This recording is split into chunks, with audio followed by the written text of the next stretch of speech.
So I've been gone. Well, it's been a little while.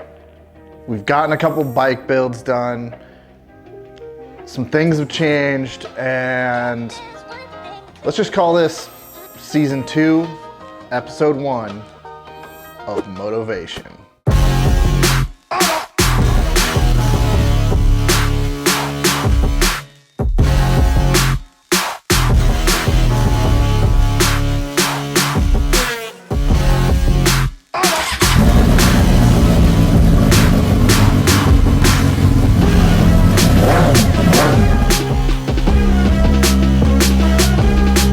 So on this build, oh man, it's gonna be hard to explain. On this build, we're taking a Honda Grom clone, and it looks like a Ducati. It's called a Little Duke, and we're gonna put pretty much everything Honda on it. We're building this for Sean Roberts. So I can see the comment section right now. You're probably asking, why didn't you just get a Grom and build a Grom and put a 300 motor in it? Well, Sean really likes the style of this particular bike, how it kind of looks like a Ducati. So we decided we're gonna 300 swap this. It's not the easiest thing, but it's definitely not the hardest. The little opening scene, I'll explain because you'll be like, what is going on? So Sean just had recently gotten a new job, and he had a beard and mustache, long hair, and he had to shave it all off. I made fun of him and told him he looked like my tax guy. But I won't go into too much detail right now. Go ahead and watch the episode, and I'll see you at the end. We'll talk a little bit more. This is H&R Block. This is where I get my taxes done.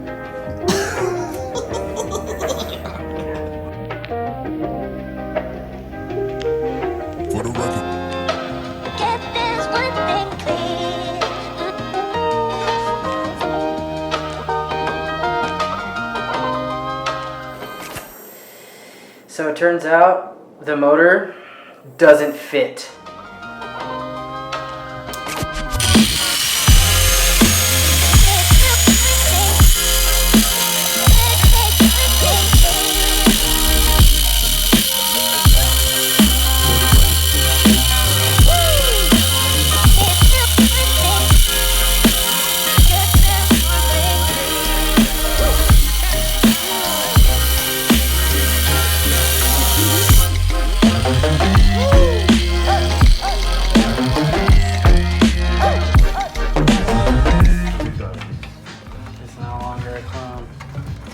Still fun. No, it's not. It's Grom. It's a Grom.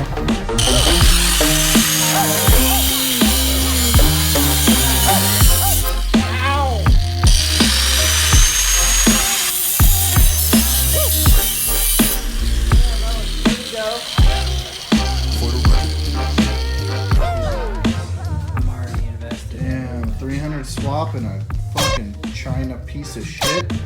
Damn. But how do you feel? Tell me how you feel.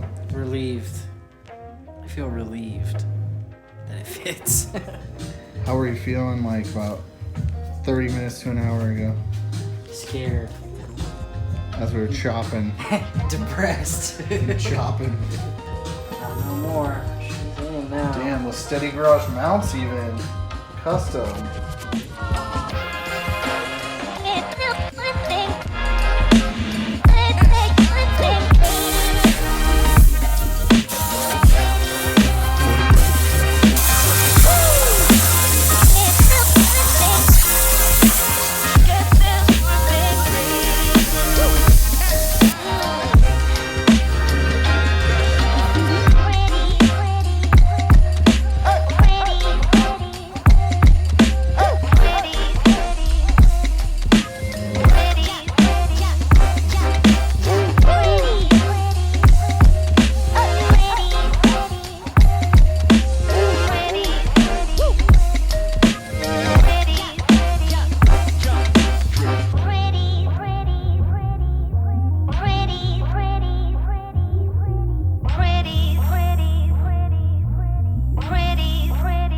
So how are you feeling about this so far? It's been a long road. A long, short road of 2 weeks. Yeah, I mean, really, it didn't take that long. It feels like it's been forever, you know? But in actuality, it's been a short amount.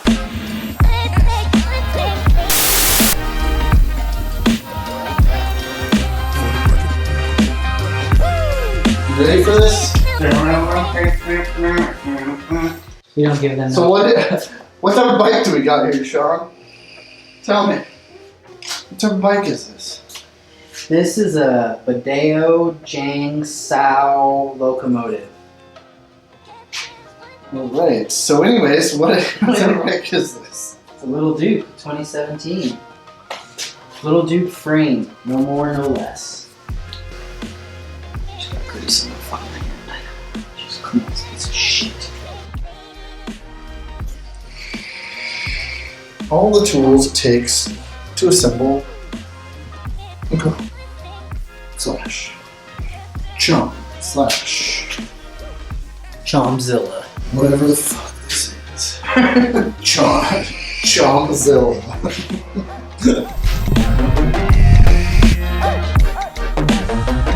Thanks for mom's clean, buddy. Swing on the clean.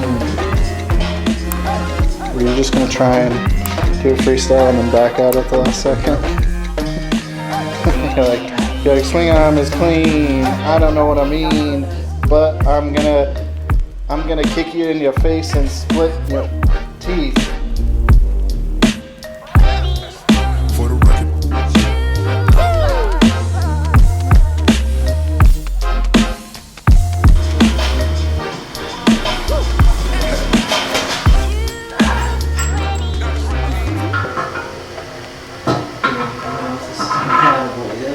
Yes. Your best friend has them on his bike. Are you mad that Davis didn't hug you? He hugged you? Yeah. Photobomb or speak over every one of my pictures and videos. That's a fact. You just got in this one too. Look, you're there though. It's undeniable.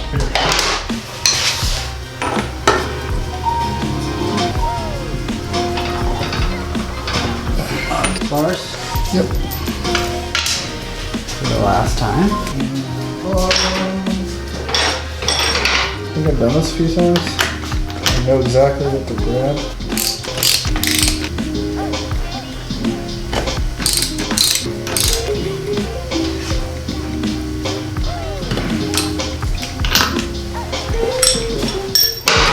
Clonerific. Chomzilla, aka the Hulk. Action. Action, Jackson, smashing. Alright, here we go. Twist it around.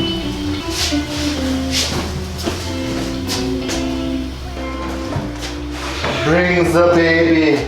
Oh, she's a cute little baby. Set her down. Oh, the baby. There you go. This is very good. Metal shavings everywhere. We can't get no clean shots with metal shavings all over. So I Pat and Paulo scratched the motor. I'll hold that. All right. Now this one is going to go through the here, and then this one is going through the here. Yes, so now let's do motor mount bolts. So this one. All right. How close are we? Top bolt. Talk to me. Push it all the way through. Nicola, what are you doing? Push it. I am. Obviously not. Pull this one. Top one. Okay, tap that in. Cool. Grab a bolt, put a washer on it. Grab this bolt. Grab a bolt and put a washer on it. Got a bolt, put a washer on it. Got a hammer, put a washer on it. Oh, I need another washer. So you want to see nuts or ends of head? See both from either side, just like when Oh, it's on a kickstand. Yeah, I have my nuts on the side. You see my nuts? Are we working on the same bolt here? Big black one. Pull it up. fix Push it the over here. bolt, push the bolt, push the bolt. Which one? All of them. You hit it a little harder. Oh, I don't think it's lined up. The bolt, put a washer on it. Bolt, washer. You have the bolt. No. It's literally right in front of you. You have the bolts right here. Look, you come over here and start fiddling around. Put the bolt in the motor, motherfucker. This is it, right? This is for all the beans? Coming. Okay, stop. Hold on. We're not in there yet. Calm down. I'm not upset. I was just informing. There's a difference. Man, it's so fucking close. Go. Keep going. Go. Yep. Washer and a bolt. Dude, this is shiny. This is shiny. I gotta see this for my own eyes. Oh my god! So hammer it. What the fuck is in here? It's a dead blow. You never seen a dead blow hit this one?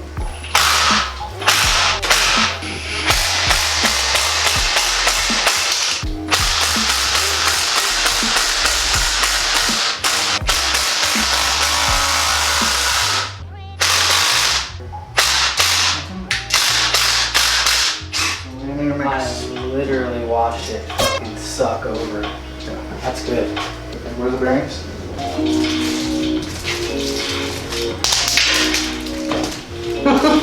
Damn, she's looking good. Put a washer on it, zap it. Today. I need your front sprocket. One front sprocket back.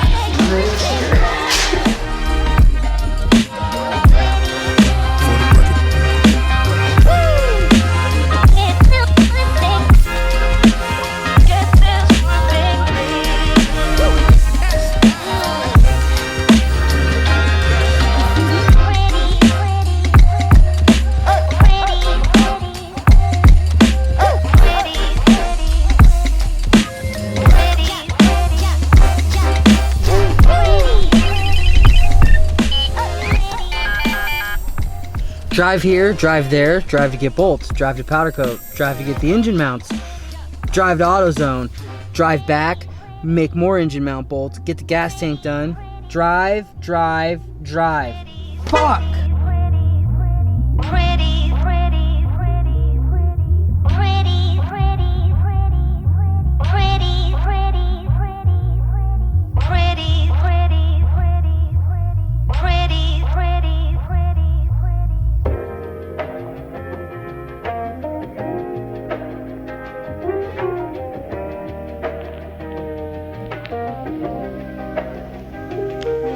For the record. Get this one thing clear.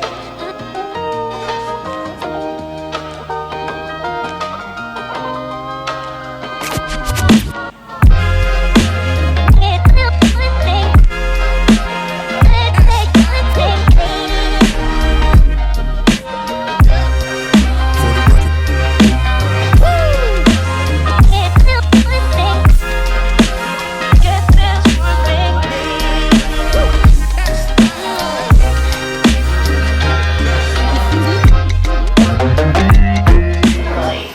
Well, with Spotify Premium, you can end that interruptions. Take this He one. knows that he can't trust you Try it for 30 days free. with a $5 bill. Box of Volkswagen parts.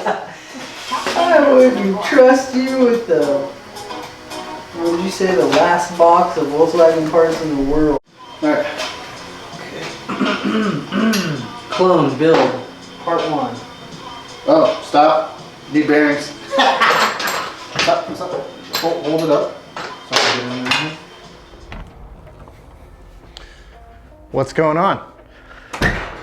So that was a lot of fun. So something we didn't show was my bike has steady garage brackets on it. We knew they wouldn't work on his bike. We weren't sure if they were completely off or what. So I pulled off half of a bracket. With steady garage, there's 2 pieces on each side. So I pulled off half of a bracket, brought it over. We pulled the motor, ended up having to cut the frame up, figured out that the frame actually shares the back 2 bolts with the Grom. So the back 2 bolts actually work. We thought about just making it off of those 2 bolts, but we remembered it's gonna be somewhere around 30 horsepower, 26, 27 horsepower. So we didn't want to risk it. So we got some foam core, cut out a couple different bracket ideas, stuck with one, and had one plasma cut.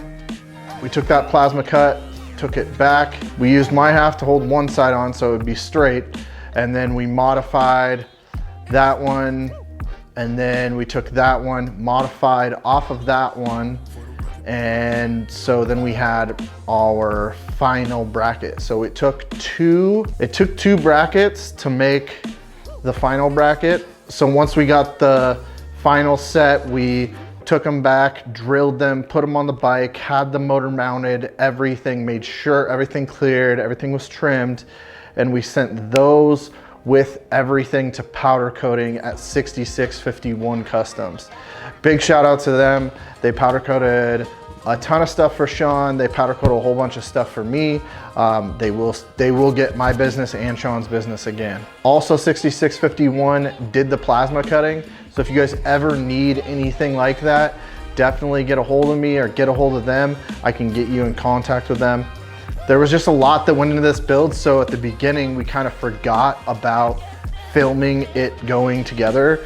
The first few clips are on my phone because I didn't even know that day that we were really gonna get into it. I thought we were just gonna look at it and see what we needed to do. And then we just decided, the heck with it, let's just do this. And that was at Sean's house in the beginning. And the rest of the video is pretty much at my house. Big shout out to Trevor at TrevTech. He took the clone gas tank and a Honda Grom gas tank and just cut the whole plate for the fuel pump and welded it all in, TIG welded it all nice. I'll leave a link down below to 6651 and to TrevTech. Other than that, I apologize. It's been a while, but I'm back in the swing of things. I got a bunch of stuff already all filmed and ready for you guys. So I'd really appreciate it if you click like. All you have to do, scroll on, click like, it really helps. And if you have any questions, leave a comment. It helps the YouTube algorithm. Other than that, make sure you subscribe, click the bell, because there is plenty more episodes of this build coming up soon. So I'll see you on season 2, episode 2 of MOTO-VATION. Peace.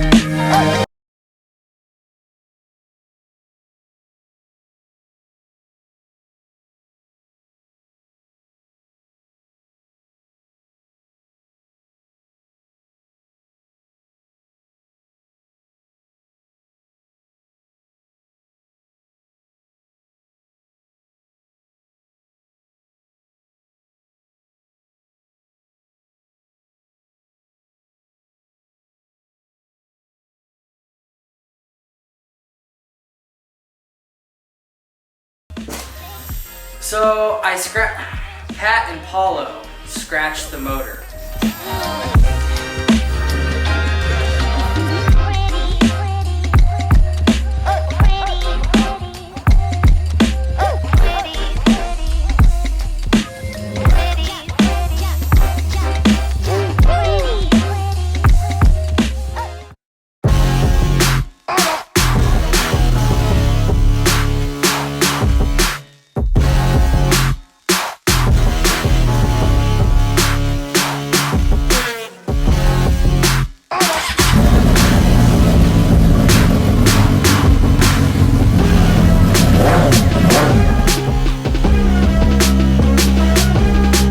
What's going on? I told you I would be back.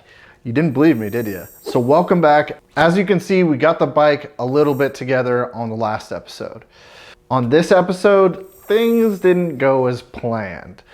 So we had a little snag. Sean questions whether if he should have stuck with the ZS190 or went through with this 300 swap. So as you'll see, he voices some concerns, and this is quite a long episode, but watch and you'll see how things go and the problems we run into. All right, let's get into it.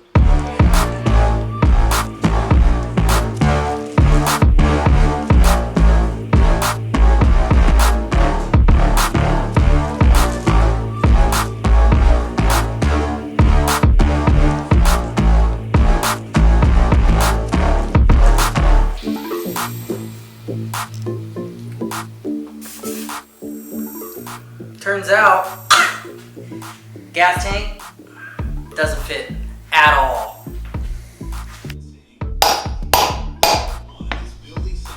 It's almost in.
Clutch out.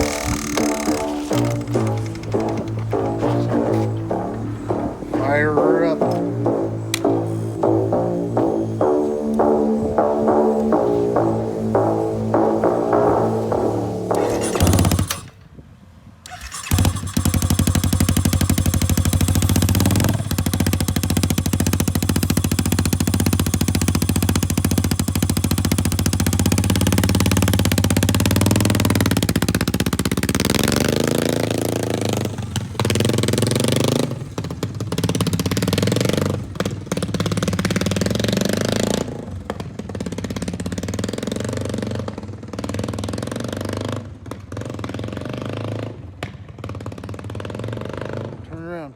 So it's in second or something.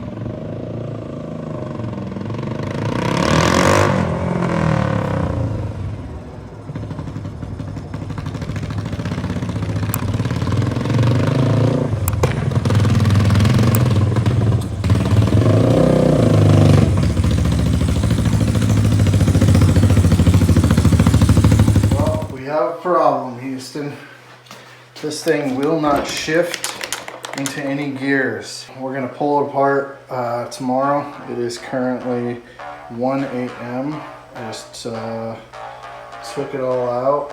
We got it running today. Pretty easy, got the map put on it. Should be running pretty good here as soon as we figure out why it's not shifting. So gonna tear it apart tomorrow and go from there. 500 miles, it doesn't shift. My ZS never did this. Well, we should just put the ZS back in, bro. Dude, you know how much work we'd have to do to make that happen? No, we just literally have to have 2 mounts of it and roll it off. Yeah, that's true. You can make them in your backyard. We might have to do that. We might have to do that. Okay, so this is gonna be fun because we gotta mark down this stuff for your valve shims so we know which ones go where. Oh man, this sucks. I forgot about this. I don't want to do it anymore. I'm gonna lay this stuff out because I'm gonna try and just put it all back on the head. Don't ever use the impact on this, ever.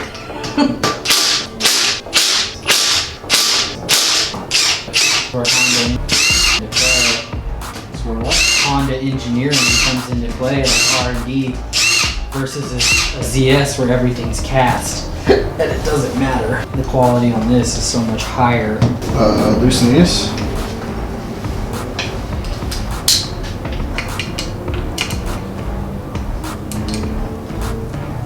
need to put this bitch at top dead center with this like in here like this. Wow, it's still marked. She's burning.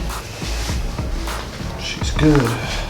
Dude, there is nothing. How does the cylinder wall look? Alright, now the fun part, pulling this. Holy smokes. What? It looks like it's not even ridden. Well, yeah, because this isn't touched. So we gotta pull this out of here. Again? Yeah, just gotta put it on its side. Okay, well I have a screwdriver here for support. You want me to hold this or you want me to pull the motor? Alright, here's where the fun begins. We gotta see how deep the rabbit hole goes.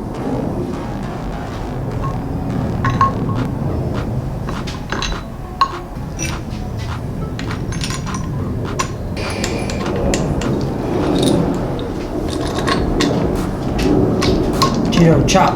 I think quality on this is so much better. Here's one. Honda from now on only.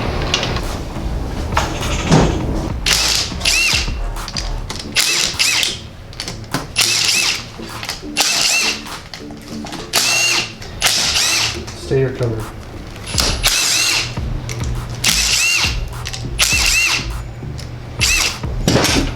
Copy that. This is such a good idea. I'm so glad we thought of this. What, taking this apart? The bolts, the bolt bags. Oh my god. There you go. Good job.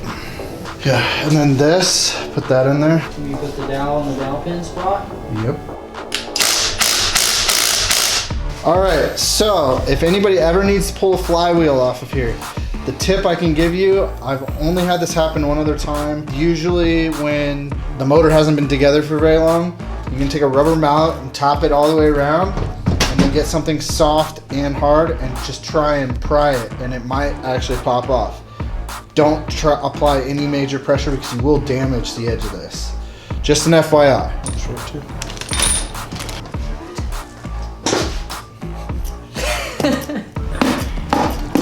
Yep.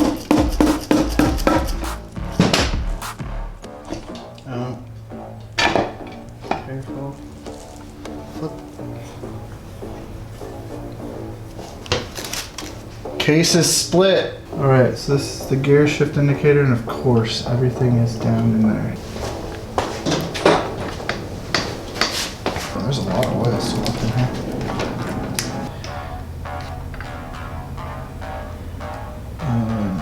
At the very bottom high or something. Watch, we're gonna pull it all apart and find out that it's actually just on that side that we had already pulled off, but it's back behind the clutch pack. Here, let me just... Let's actually pull this back off. And I'm gonna put the case back on, flip it over, and then pull all that stuff out.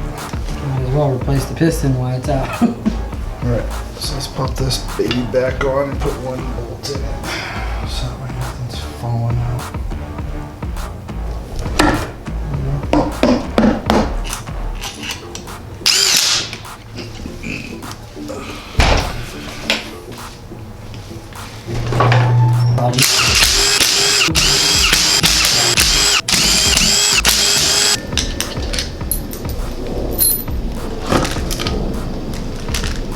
What? Exetti clutch? I didn't know that those were in Hondas. That's a car thing. Wow, this is all sorts of jammed up. Open more bags. Oh.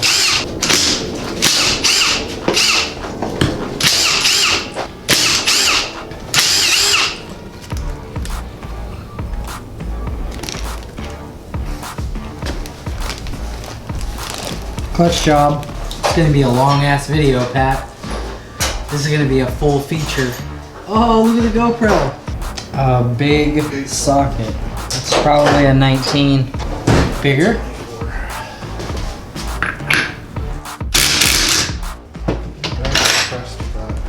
What? Open. Impact. I'll show you here. There we go.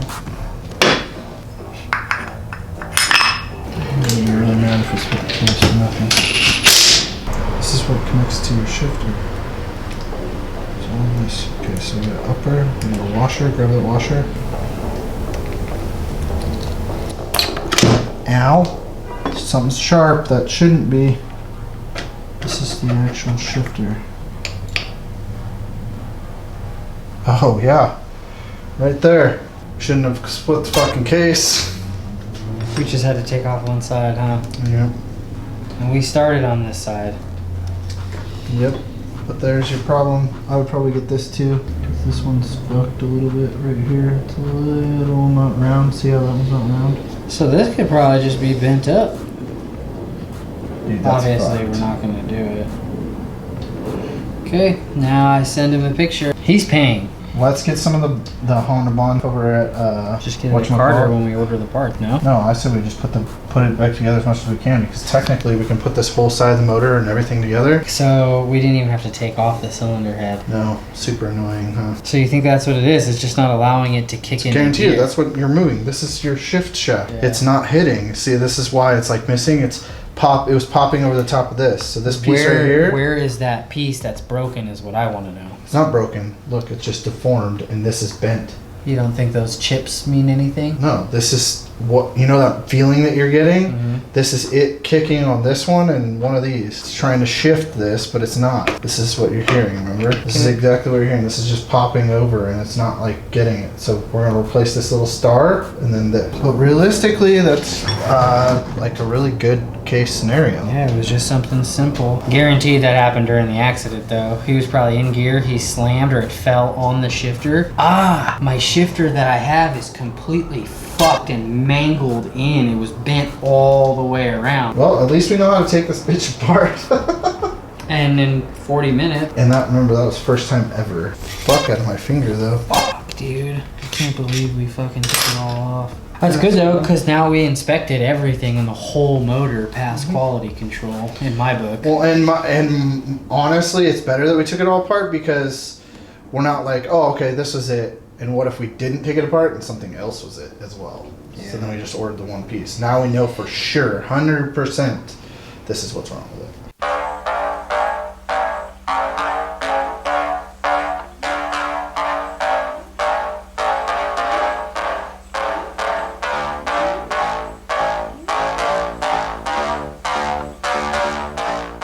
Welcome to AutoDeal.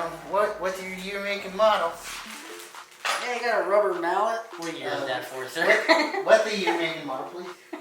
So what you never need to do is you never put any lubricant on the piston, because it'll never run right afterwards. He'll never be the same. It'll never, ever, ever be the same. What happened is it seized right up. So you just leave it alone. Don't. Then if you put all this lubricant on it, it's just gonna make it less horsepower. But this oil is state of the art. What's the year, make, and model? Well, Yep, it's compatible. What's the year, make, and model? Look, my twin brother. My twin brother, he was assembling his motor, and he put fucking semi-synthetic assembly lube on it. It's never run right since. Well, maybe your brother doesn't know what the fuck he's doing. I heard that when you're assembling the piston, that you want to lubricate the whole cylinder head with Oh, you couldn't even say it without laughing. red Loctite, the whole cylinder. It'll stay there forever. So the exhaust goes on this side, right? Yep, upside down. Whoa, there we go. Okay, we're at the piston. So it's what I'm gonna need you to do is I'm gonna need you to hold this stuff and I'm gonna slide the piston in the cylinder. Okay, slide it down a little bit. Okay, stop. Just slide it in. Stop. Stop it. Don't wiggle it. Not even just a little bit. Let it groove. Get a zip tie on that. Put a zip tie on that hoe. Oh God. Oh, I'm losing it. I'm losing it. Hurry up, Billy. Well, I'm holding the bottom of the... Sally, hurry up! God damn it. Put it on this. Zip tie it here. Work as a team. Alrighty. We're gonna pull this out and watch your fingers. Wiggle it. Shut down. Wanna see you wiggle it. side it's not. Whack it. Whack it off. Oh my god. Come with me. Yeah, it's in all the way around. Come with me. No, it's not. Now this. Alright. Torque specs. Say what? It's resting on this much of the rubber mallet, so don't be a cunt. That's it. That's all it's got. Okay. Be back soon. The bad part? No. What are you doing? The bad part about this is people are definitely going to know where I work when this video's over. That's your own fault. Anything bad you say, you're done. Someone's You're gonna gonna call. get fired. What is it saying? Locked?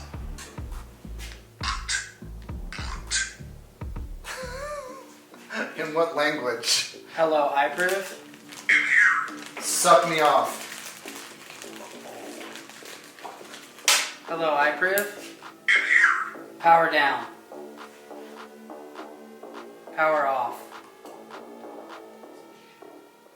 Works pretty good, it sounds like.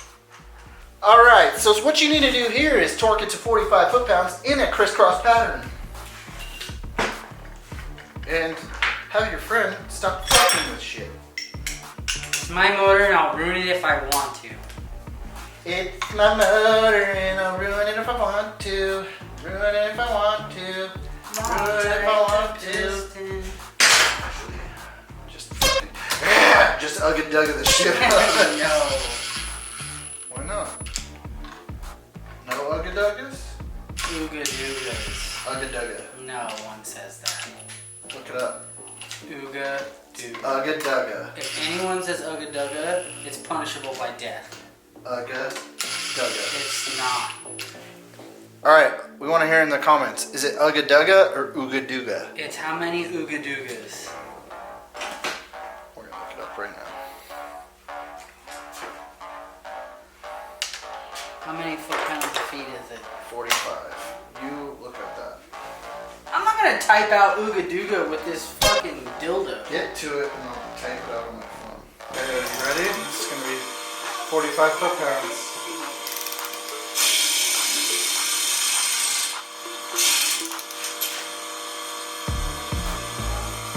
God damn, boy. Where's our ugga-duggas?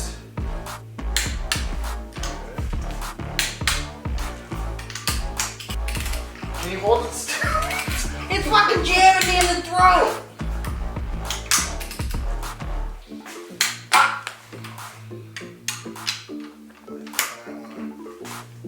Yeah, I'm gonna loosen these. No, it clicked. Yeah, because that was probably over-tightened. Bitch, I'm losing it.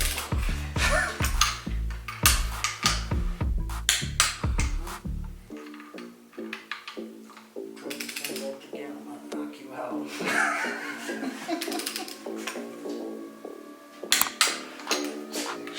Oh, come on. This is not.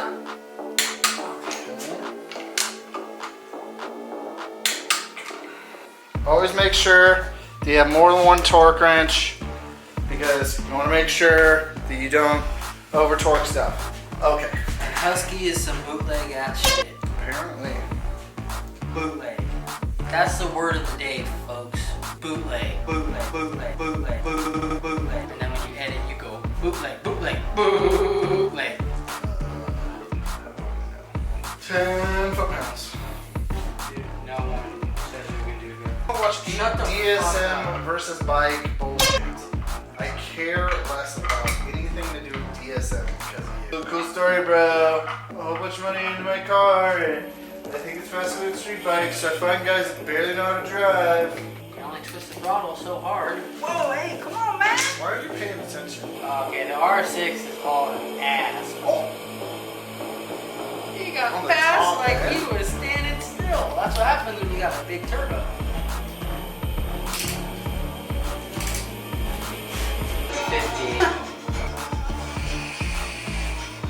50. It's street bikes racing cars. What's more irritating than that? Yeah, my car accelerates harder than that. Uno momento, por favor. My DSM is so fast. I think it's the most cool thing in the fucking world.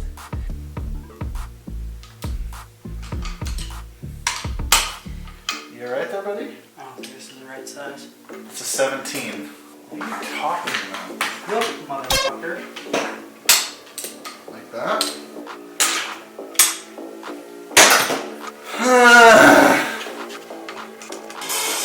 Line those up. You know what, Pat? I would love to.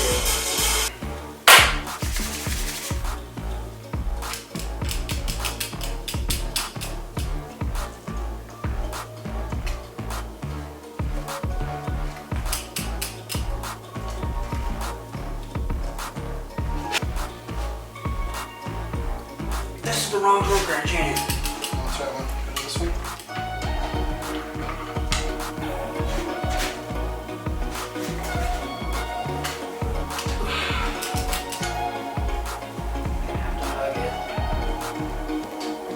I know, bitch. Are you moving it? It's at 54. No, it's at 45. It's 44.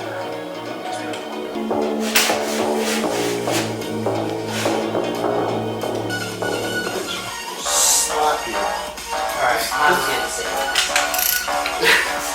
You get sick of it all you want. Jam into my shoulder. Why are you such a pussy? I mean, a couple of times, it's fine. We'll switch. Me, bro, I bet if I fucking took my shirt off right now. You're such a pansy. I told you I'll switch you. I know. That was a highlight of my night.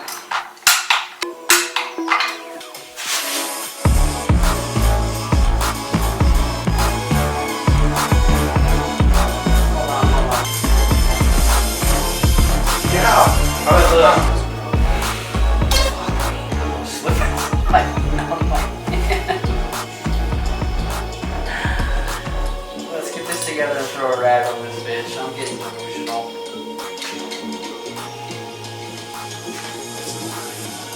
Factory.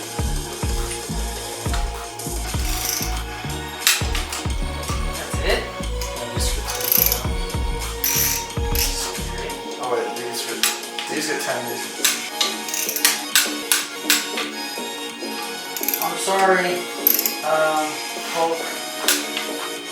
You're incredible. Not yet. Sap. Want to suck on? I got Sap. something for you to suck on. Sap. Sap, dude. Alrighty, we done. Put a rag on it. I'll be over tomorrow at 3. I'll put the case cover on it. Just chill out. Just leave it. No, Why? because I don't want a rag on it. So I'm gonna be able to move the motor. So I can work on that. I want this thing fucking done when it's done. Plus we need to get wiring done on it. Oh, Do it! I wasn't ready. Pay attention. That's not even ready to be a single. And that's it, bitch. That's how we do it up in this bitch. Alright, bitch? Put these 3 screws in. Call it fucking day for this motor. Oh, hello, motor. My hands are so slippery that I drop it. Move it, move it, move it. All right, so as you can see, we got the bike running. We even rode it, but it wouldn't shift. So as you can see, we tore it down. We were thinking we had to go deeper in the motor when we actually did, and we figured it out. Stay tuned for episode 3 on Sean's Chomzilla or the Hulk. We had a whole bunch of miscellaneous fun names for it, so make sure you hit the like button. That really does help. You may not think it does, but it really does. Hit subscribe, click the bell so you're notified as soon as the next episode comes out. So that's it. We'll see you on the next one. Peace. The slow clickies? Yeah. Oh, man.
Oh.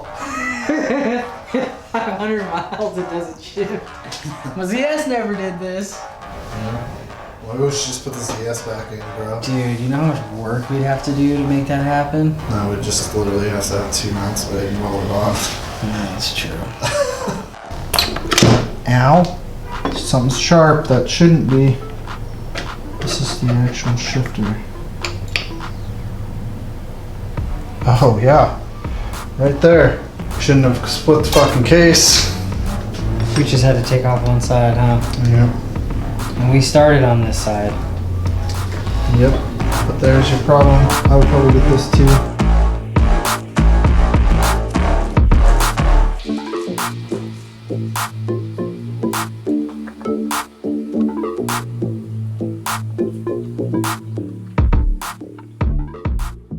Hey, what's going on? Welcome back, guys. This is episode 3 of MOTO-VATION. On this episode, we run into a couple quick little issues. We get them resolved and Sean complains as normal. I get some time alone without Sean to get a bunch of work done, and I show you guys how to replace the shift shaft that got damaged. I give you a few tips on that to make it a lot easier if you ever run into that situation. So let's get right into the episode.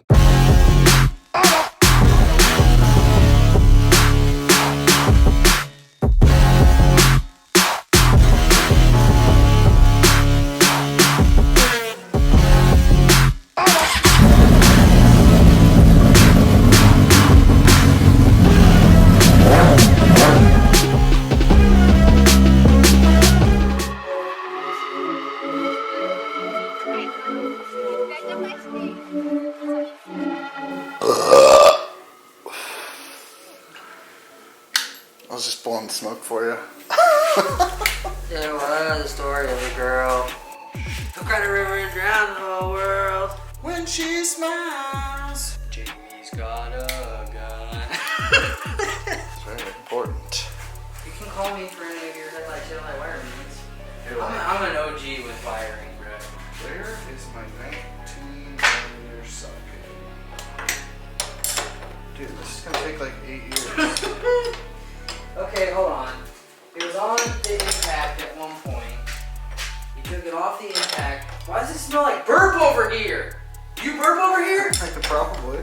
Find it, Sean. I am. Hold on. Try looking over here with all the wiring and stuff. Don't rub me. Stop rubbing me. Look around here. Stop rubbing me. Stop rubbing me. I don't like human contact, man. It's weird. When Jamie smiles. I'm just gonna say everything was fine around here until Adam came over. And then he needed a nice 19 to bring to work. And just Get right. Did you hear that, Adam? He's saying you stole my 19mm. You are quite questionable. Questionable. I don't trust that guy more anyway. I know, I'm kidding, dude. Come on. Wow. Okay, what color is it? What color is it? Yeah. Chrome. It is, well, because you got black ones too. It looks just like this. Looks just like that 17, but a 19. It's this color. It says Snap-on it, then it says 19mm. Keep it up, bitch. Keep it up. Look underneath the actual lift, like underneath the little areas. Ow! Every time. I think you just like whacking yourself. Totally. How'd you know? The axle will not come out. The bearing? Yeah, probably. Ooh, baby, I love your way every day. Yeah, yeah.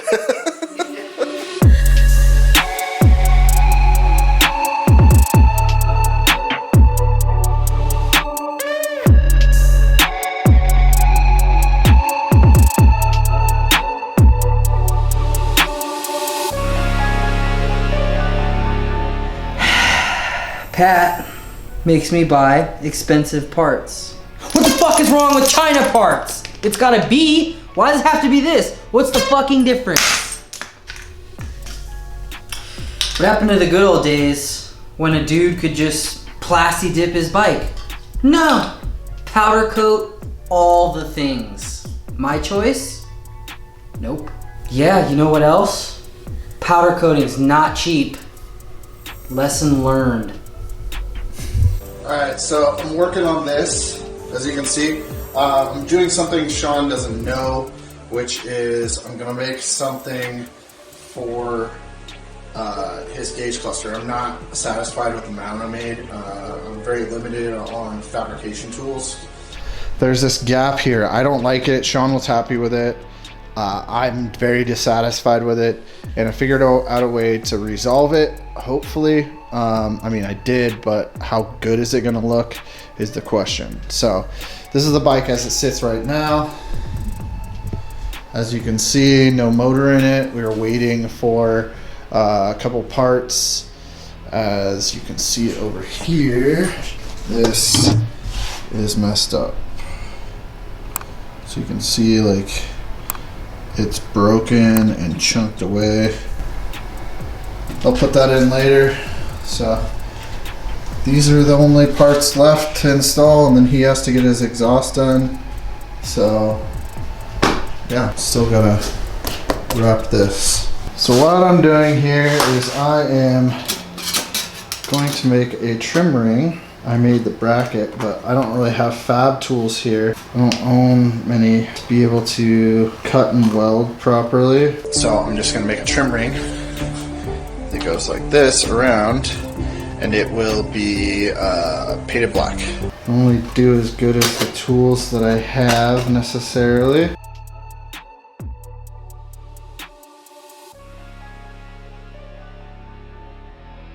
I'm gonna try and go from here around to here. So if this is black, this should be fine. Ooh, she really crooked, boss. I got an easy resolution for that. But it requires to pull that whole thing off. So that's what we're gonna do.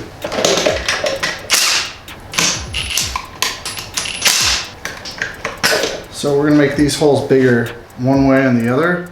So we have a little bit of play, a little bit of adjustability. So we'll get that done. All right, so that bracket's drying. While it's drying, I'm gonna install the parts.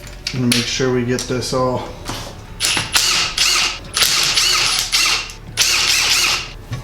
the parts.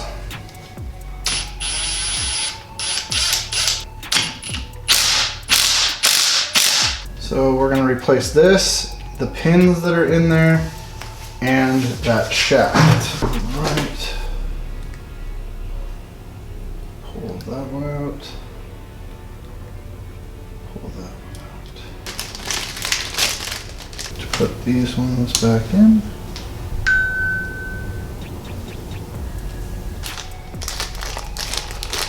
And put this guy back on.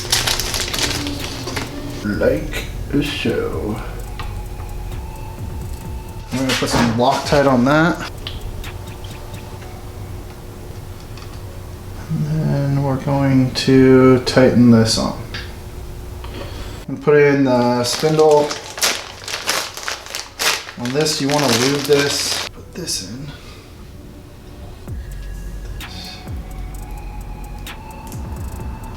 This doesn't get any Loctite. This guy is just like a show. We're not going to do the whole thing, we're just going to get part of it. This bad boy. Try and get lots of lubrication on.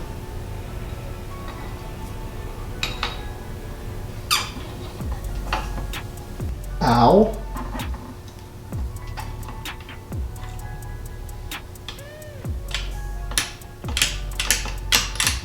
We are installed. Just double check the maintenance guide. Something you guys should always download is have a maintenance guide. I like to have it like online. Clutch case, side cover that goes with that. Something you always want to check is there's teeth, right? And there's teeth here. Some people just put stuff together. That's not how you do it. You always double check and make sure everything's perfectly the same. We'll pull our safety zip tie off. Now that we can put this back together. And so if you were replacing the clutch, same with the clutch pack. So all this kind of goes together as a puzzle. So you always want to make sure that all of these are lined up correctly, that they're not having uneven gap, because the steels and actual pads all need to be the same. And this clutch looks perfect. It doesn't even look like it's ever been used. All right. So we got a little washeroo, and then this has like a spot you need to use a punch to punch, or a flathead of some sort to punch that in the way it's where it's supposed to be. But once you get this tight, take your handy dandy dead blow. Sean says this is my favorite tool. You want to make sure that you only use this nut a few times. If you're doing a clutch, I would just order the actual nut, just because it, you know, can only be used so many times until it's like the part that gets folded over is worn out. So this all lines up. You just make sure that it all sits flat with the actual clutch. You don't want to over tighten these. Some people are using impact and just going crazy on these. You don't want to use power tools. I use power tools just slightly. So if you do this, and this is the same on just a Grom motor. So I use this just to get them slightly on there, and then to tighten them down. So if this starts to click, then I've done it too much. So I just go on a little bit, and you want to go crisscross as if it was like a wheel on a car. A little bit at a time. Okay, so it's all snug, but we gotta go on with a hand. These are usually right around 8 foot-pounds. I just get them snug. So once it turns, then I grab it, give it another, I would say about 1/8 of a turn. So I get it on so it turns, and then a little bit more. So reason why you don't want to over tighten that is because that basket is made of cast aluminum. If your gasket's good, which this motor literally has 500 miles on it, so it came off without any issues, nothing got no like residue or anything. Another thing when you're disassembling things like this is check before. If you have to, take pictures, but all the bolts are going to be certain lengths for a certain reason. They're going into like different parts of the case. And I think on this it's just 1 bolt or 2 bolts that are long, and that goes through the oil cover. This pin, which goes to right here, there's like an actual like block off. There's nothing in there. So this goes in there. This is a dowel pin. There's a bolt that goes through there. So you pop that in there like so. And then just as we wiped the case, we want to wipe the case cover. And while you're in here, you always want to check your screen. The Grom has this as well, but this looks good, so we're fine. You always want to check this as well. Make sure all this is working properly in its proper spot. This has to be lined up or nothing's gonna go on right, just like that.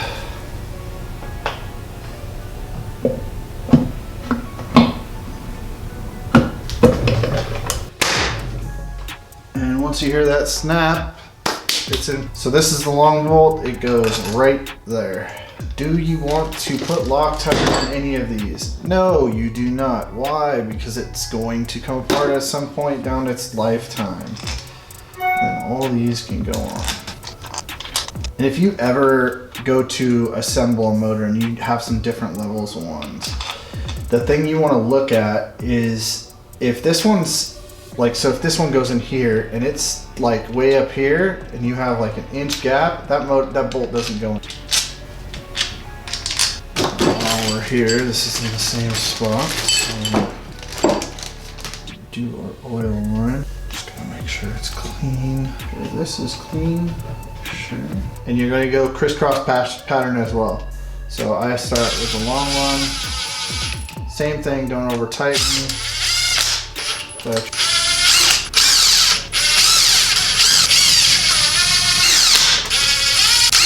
tighten, and then an 8. I was in a rush when I did my cams. I put my cam chain tensioner in and I used an impact on this. This has like 3 or 4 threads. Whatever you do, don't do that, ever. All right, and that is how you put a shift support shaft in or shift shaft in a 300 motor.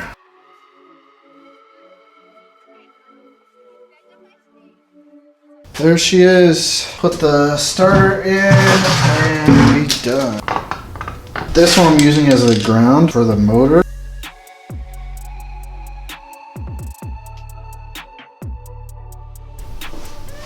I can actually put this on. Now if this was my bike, I'd get powder coated, but Sean is on a limited budget and this is kinda not exactly what he was looking for. And I think I'm actually gonna put these carbon fiber on this. Carbon fiber vinyl tomorrow once it's dry.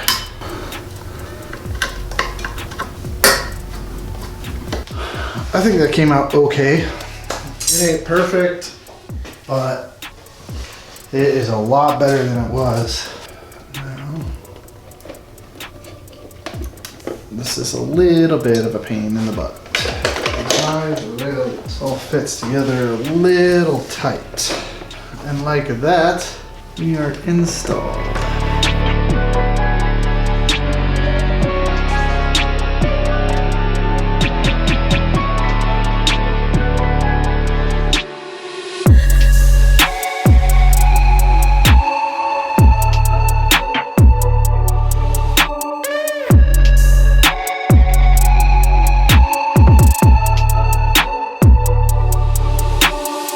So that ends this episode. Don't forget, we upload episodes every Tuesday and Friday between the hours of 2 and 3 p.m. Pacific Standard Time every week. Make sure you're subscribed, click the bell. Also, make sure you give Sean a follow. He's actually working on a few YouTube videos of his own. So his link is always in the description on all of these episodes, and they'll be on the screen at the beginning of the episodes. We do have some other projects coming out with me and him down the road. You want to stay tuned. There's a bunch more episodes on the way, along with a lot of other content.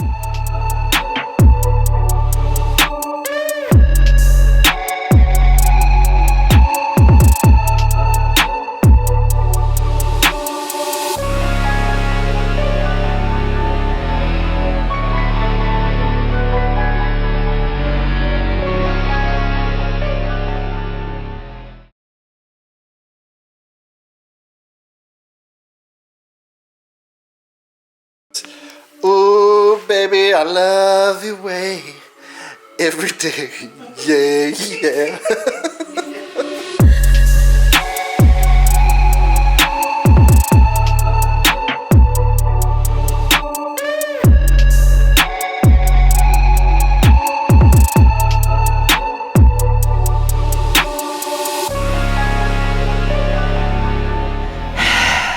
Pat makes me buy expensive parts.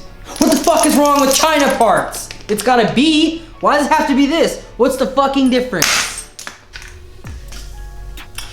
What happened to the good old days when a dude could just plasti dip his bike? No! Powder coat all the things. My choice? Nope. What's going on, guys? It's a little crispy in the garage right now. It is winter time here in Vegas. Yes, it gets cold. It's not Midwest cold, obviously. So this video, I struggle to keep Sean focused. Hashtag that vape life. And he's on his phone all the time. Granted, this is all for fun. We're not getting paid for this, but I like to poke at him and give him a little bit of crap. But we get the motor in and we have a couple of guests that stop by. I'm not gonna give you some super long intro. Let's get into it.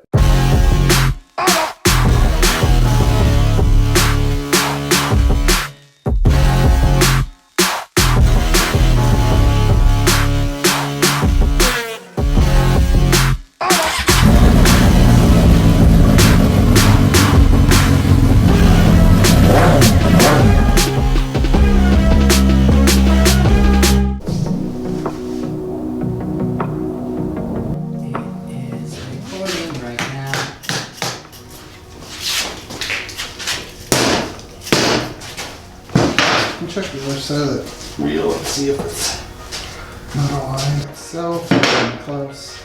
Is it all the way butted up? That's what I'm asking. No, it's not. Go all the way. It is.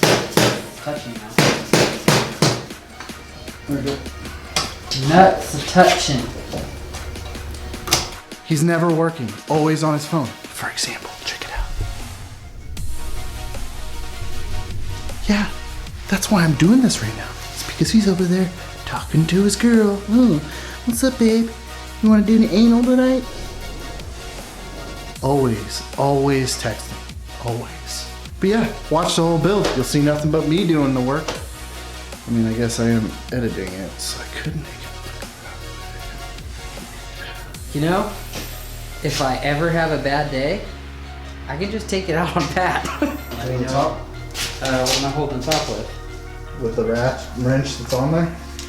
Oh, hey, look at that. You on it? Yep.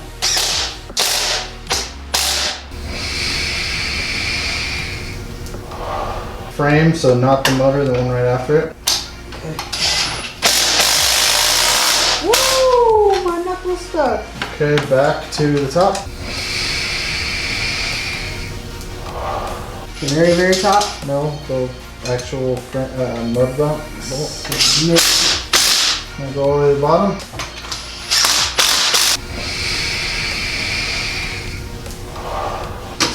Switch sides. How do you want to go first? You want it? No, it's not even spinning now. Oh, it's a different size too. What? The black one? What are you talking about? The nuts are a different size. Yeah, I Go ahead. switched you.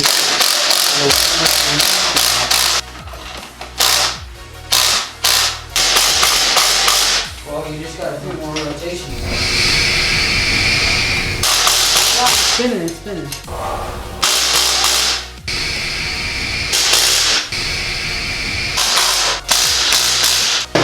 Tight. Tight like a tiger. And I really needed it.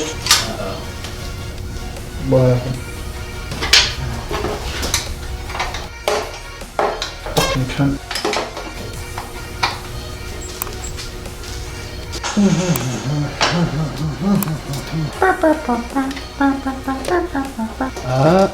What the fuck? Tell me you got that at fucking IKEA. Ace Hardware. I didn't think about it. IKEA, that would have been better. What? I said, please explain, how could it have been better What?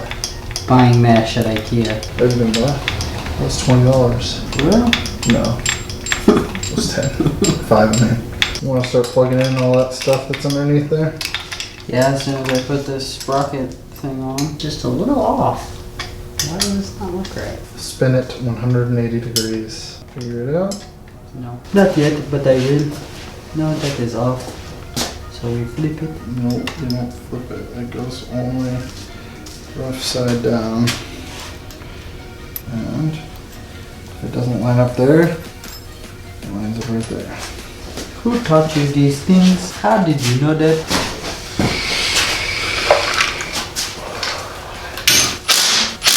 Should I do this Dremel style or grinding wheel style? Grinder, just do it right there on the ground where you're at. At least we found the 19. It's kind of cool.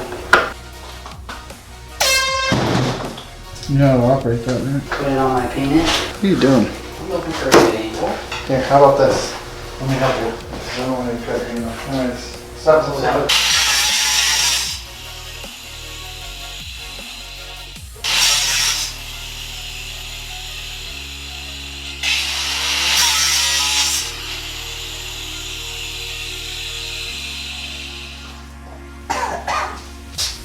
Get her? Pretty much. This is a straight shot. Come on, sing it. Here in your mouth, my penis resides. You really like it. I don't know why you do. Do I need to go more here? Yeah, we'll just like try and smooth it out a little bit. Have you seen that? Roger. In the video where the guy shot in his face just after me. I just had to get it like this to grind it and it just went. Probably on video though. I had my doing one. Possible. That should do it. Cool. You want to assemble your plastics into your cages? Put my plastic into your cages. Don't tease me with a good time. Maybe get off your phone. Do some fucking work. I just did work. This is break time. Oh. Hey, you know what's super cool? No, you're not done with this. What did you do now? Well, this just almost seems pointless at this point. Why? Because it hits on this. Why So don't you might as cut well it? just put a spacer on each one of these.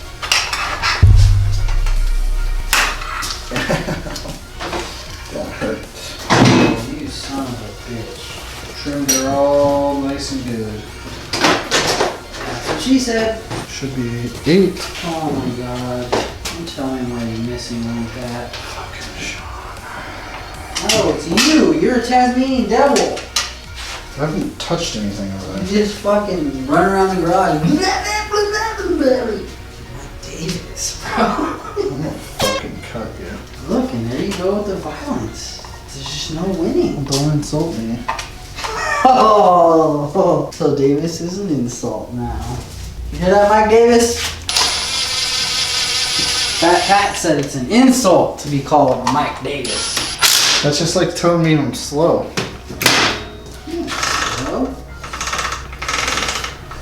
Yeah, buddy. I need my socket. I need to loosen something. Here we go. Wow, it's never been that good.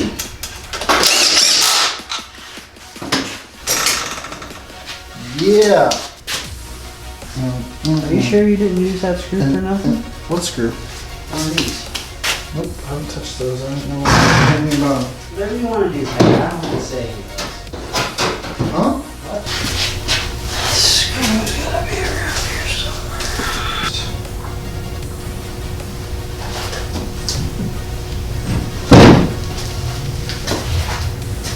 Talking to Ari still?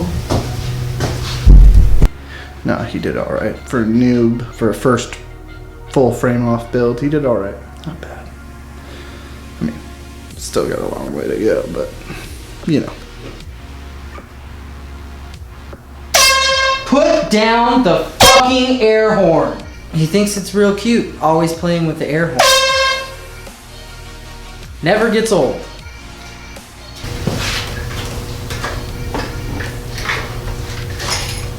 Bitch. Cool. Odd chicken when it's not on. No. Okay, don't forget that little tab goes inside of the plastic part. This is kind of a pain in the balls. Oh yeah. Yeah, I don't know about this. I don't know about this either. I'm running into all kinds of bullshit over here. She coming along. Not good. Gator. Ooh. Look at that. Clearance. Clarence. Can take your radiator cap off. Ooh. What about that? How about that, huh? How you feel about that? Ooh. Thanks, Pat.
Sean is the coolest guy. He's like the smartest dude with Down syndrome. Mini bike. Down syndrome. That doesn't say Down syndrome to me. Yeah, exhaust does. Man, look at that beard though. Oh, I know. But look at this thing. The highlighter split pea. What is it? Split pea green? That's shit fucking extra.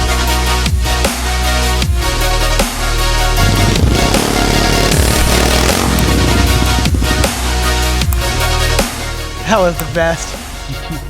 It's so fast. All right, it's running, it's riding, but we need an exhaust and we need brakes. So we just need to head to TrevTech and we need to get the brakes pulled apart and sent off to powder coat. So that ends this episode. Make sure you like, it does help, like I've said before. Subscribe, click the bell to be notified as soon as the episode comes up. Leave a comment down below. Let us know your thoughts on all the videos so far. We just like to hear feedback. And don't forget, Tuesdays and Fridays, these episodes will be posted right in between around 2 or 3 o'clock Pacific Standard Time. Other than that, we'll see you on the next episode. Peace. He's so fucking slow. He's always on his phone. It's like, oh, hey babe, how's it going? How's work?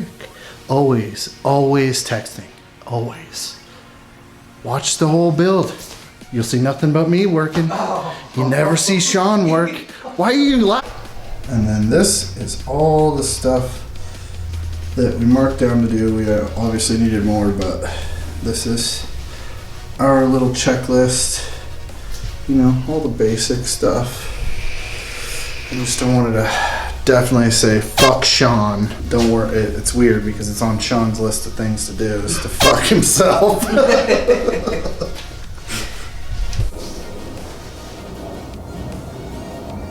Son of a bitch. I fucking knew it.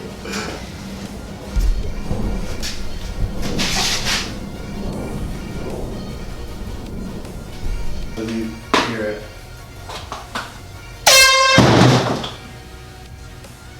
Put down the I fucked it all up. I fucked it all up. It actually did get me just a little bit. Let me fix this up here. Put down, yell it at me. Like a good serious Yeah, one? be like, put down the fucking air horn. Okay, you ready? Don't destroy that. All that shit's like fuck. Okay, hold on, let me find something here. Put down the fucking air horn! I was ready for a fucking blast. Isn't that, or should I be saying, like, you say whatever you're gonna say, and if we don't like it, we'll do it again. He thinks it's real cute, always playing with the air horn. Never gets old. He's never working, always on his phone. For example, check it out. Yeah, that's why I'm doing this right now. It's because he's over there talking to his girl. Oh, what's up, babe? You want to do an anal tonight?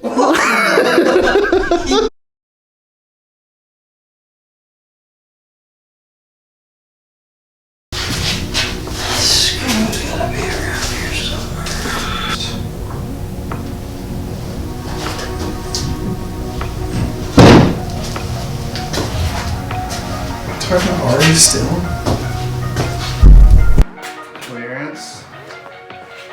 Clearance.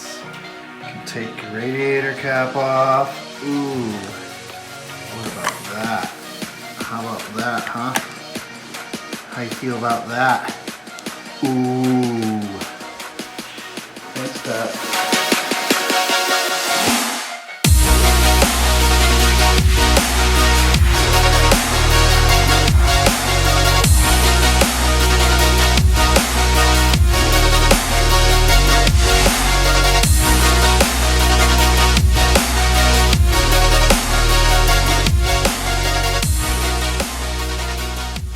What is going on today, guys? Welcome back to MOTO-VATION. So today, we're getting out of the garage. We're headed over to TrevTech. He's gonna TIG weld up the exhaust. So if you ever wanted to know how to disassemble and reassemble a P32/P34, and paint it or send it off to powder coat yourself, make sure you pay attention because we pull them apart, send them a powder coat, and put them all back together in this episode. Also, Moto Bro came by, hung out with us while we pulled apart the P32s and the P34s because Sean refused to come over to my place to take them apart. We were on the struggle train in his garage that's a little unorganized and had to work on pulling them apart there. It's pretty funny. So before we start the episode, if you could do me a favor, scroll down, hit like, because if you've seen most of the videos so far, you are enjoying this series on Sean's 300 build.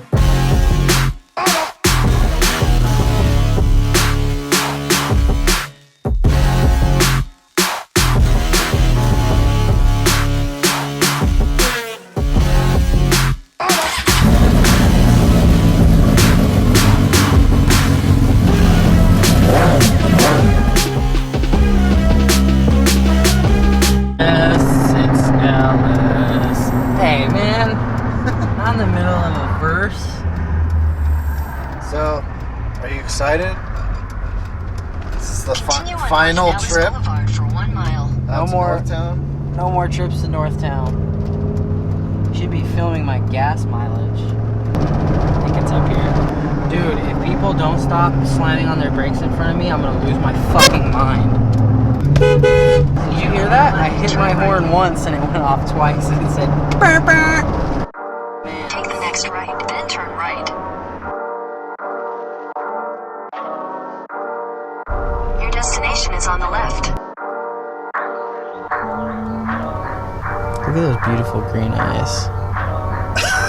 I can't get contacts that good. It's got, I remember seeing that sticker, so I don't think we're...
Alright, well, could probably swap it around.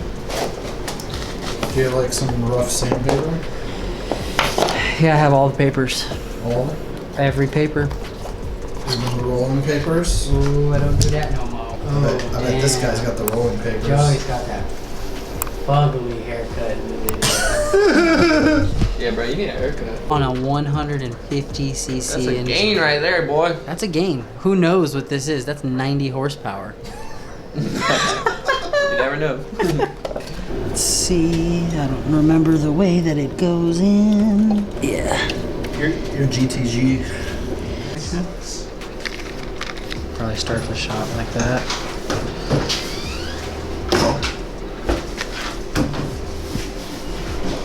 I'm just waiting for you. Oh, I'm done.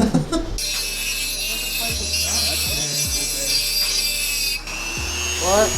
Oh, I'm fucking kidding. This lens is worth more than your bike. That would be like... Fuck. That was a bad time to start that. Oh my gosh. Ooh, it's not that bad. Oh, that video just went straight to hell. This video just went viral. Yeah. My last video just went viral. You know why it's gonna go viral? Because Moto Bro's in it. All right, you ready? Not really. Okay, go ahead. For Wakanda.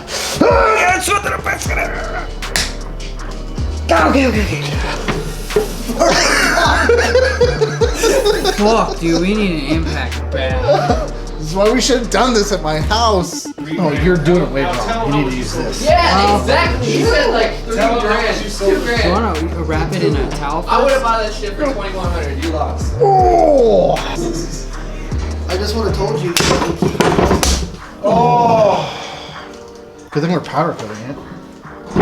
Brembo down. Hey, you got that all in video. Ah, gang.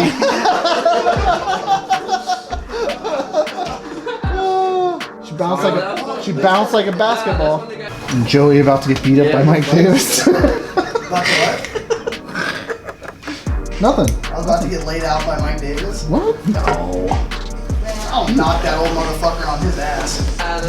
Hey guys, thanks for tuning in. Moto. Bro, I remember the guy. Every view of that bird copyrighted because like.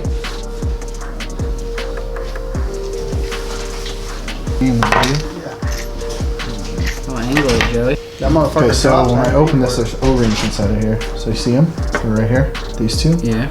So when they powder coat these, you gotta make sure that these surfaces and this surface inside of here. It's greased.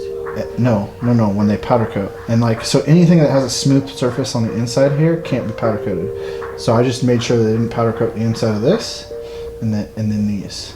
So tell Don't them block not to themselves. powder coat any of this or this. Yeah, we need to blow this out. This one's fake. That's why they're different, Sean. That's what I said. That's the bootleg one Paulo. Yeah, dude. Paul's like online. He's like fake Brembo P34. That's right. China P34. No, he called his homies over in the Philippines. He's like, hey, give me one of these. Homies, you mean his family? This is how you disassemble a P34.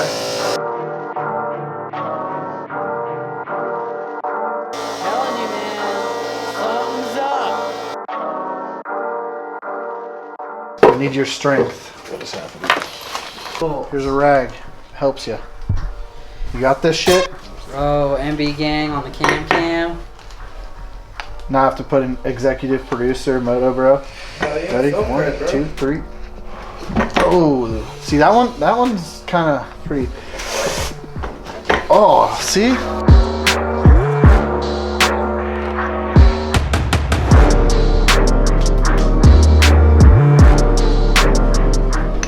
And that is how you disassemble a P34. Teamwork makes the dream work. Why is the camera crooked? It seems like it's like off like this, huh? Doesn't matter. I can worry about fix it in post. I need a better one than this. This is some like Harbor Freight Do you bullshit. have? There you go. Oh. I just know what way for This try one. closet. Big. Yeah, I'm sure you fucking played with it. Hell yeah, put it all the time. I don't have a pick. I guess that's something that I should buy.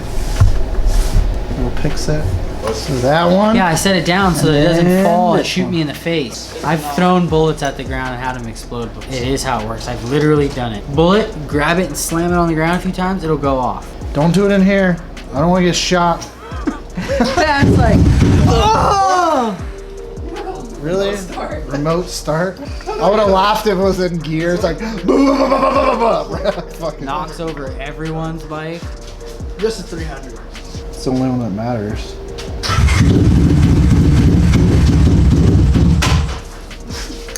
Damn! I fucked it up. Broken starter chain.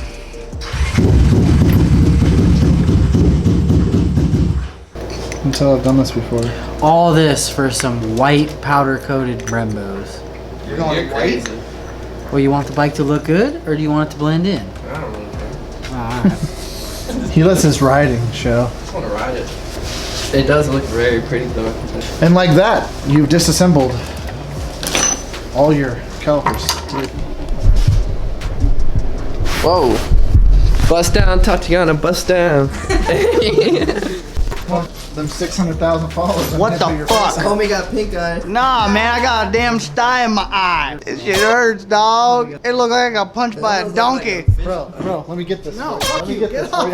I can fix it. No. I just need to pop it. No. I just need to pop it. Why does this always happen? Tatiana, damn, mother.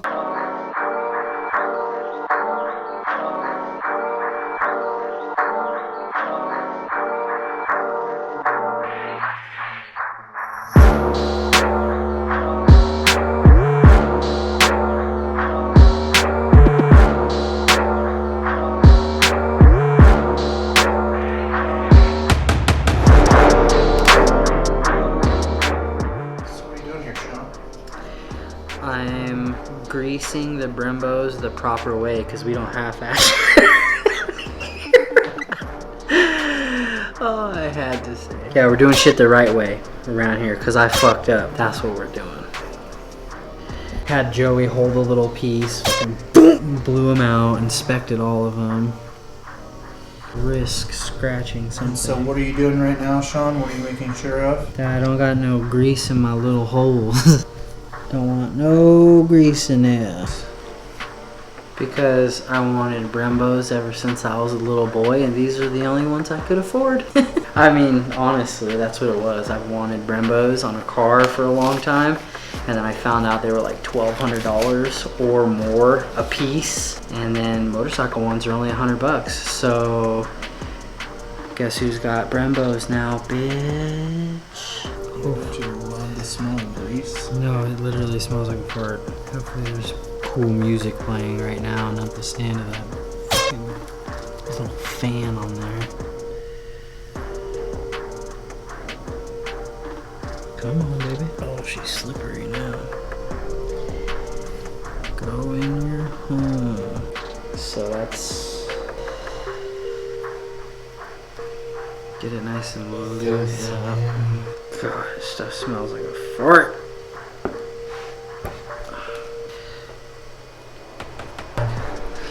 We're installing the flux capacitors because you know what happens when these bad boys hit 88 miles an hour? It puts the lotion on the skin. The karate chop. See, no, fucked it up. Chop it! Damn it.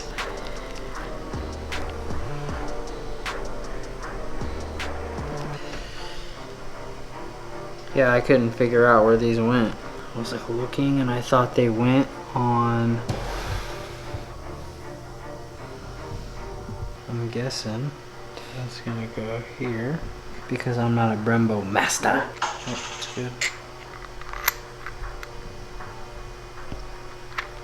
Insert one tight, pull it back out. Dab on it. Nope, down here. Good? Just needs a little bit. Little bit goes a long way. It's weird my dick's on the back of your neck. Hey, come on, man. You know how long it would take to make a how-to video? You use a lot of Loctite there, man. It's never coming off. It started fucking spilling out of the hole. Is that what she said? I wish I had black bolts. That would really set it off. Flipping it over. And they fell out. Cool, thanks a lot, man. Yeah, but the problem is you have to press down and lift it up. It's easy if you hold the whole caliper in your hand. Son of a bitch. He knew that was gonna happen. Now, grab it with it like that, and flip her over through the one pad, and then slide this underneath that. In the middle. Yeah, right, bro. That is a shitload of pressure. God damn, no way. I can do it if you press it in. Oh, okay, hold on. Oh, if you don't mind a little redneck ingenuity and a scratch. Maybe that's how it got scratched, just yesterday. You scratched it. Yeah, except for you don't use this here. So I don't know why I would ever have that on there. I mean, that's stupid. You know you got a piece of like Shut up. shit on your eye up here. The It's like little- shit right above you. The purple dot? Yeah, it's like poop. What? A birthmark or something. Oh yeah, I got bit by a Shih Tzu when I was like 7. It bit my face. So you do have a little bit of shit on your Shih Tzu fucked me up, dude. My grandma's dog. What are you doing? And you make sure you put your pin in the right way, because it only goes in one. And you compress your spring. And then you have a friend help it through. God damn, that's strong. And then you get a little wacky poo and she's in. And then last but not least, fellas, you put your little C-clip, popsy-doozy, and there you go. You got a Brembo. Dos Brembotitos. Dos Scratchos Brembos. Pat did them both. I only Scratched one. Scratched one. He's trying to blame this scratch on me, and then when he gave a little marky poo right here. There is no scratch. Where does it say compásimo? Scratch.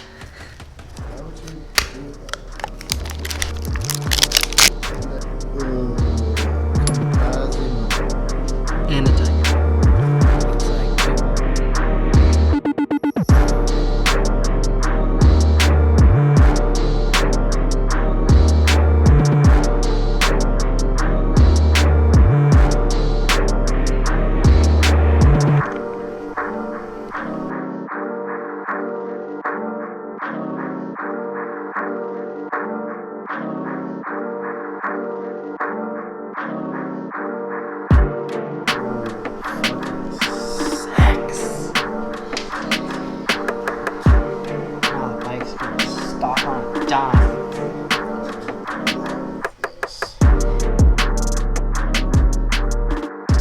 guess who's got Brembos now, bitch? So as you can see, it does get a little frustrating working with Sean at times. He's always on his phone. He's always vaping, but it's a lot of fun, and the frustration is more funny, not real. So make sure you like, subscribe, hit the bell, and we'll see you on the next episode of MOTO-VATION. Peace. We gotta get a special guest appearance of the MB, bro, like working on my bike. Yeah, bro, I'm out here, you know, giving a little assistance on the side, doing my thing out here, helping the bros out.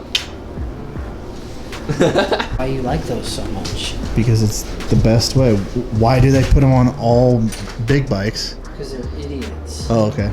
It's big, stupid, idiot, big bike idiots. Whoa. Whoa! Skirt! Sorry, man. Let's see if I got the right size. First try. Oh, yeah. Almost stripped it. That pissed me off. Then I'd have to run to my house, get the tap set, get a drill bit. No, that kind of project time is over. This is all just buttoning up stuff here and there. They're really bad. Like, it almost looks like this color. What do you set it at? You gotta set it now. It says that it makes the most torque at the 0 position. It's 10. 10 bullets. Wow, that is pathetic.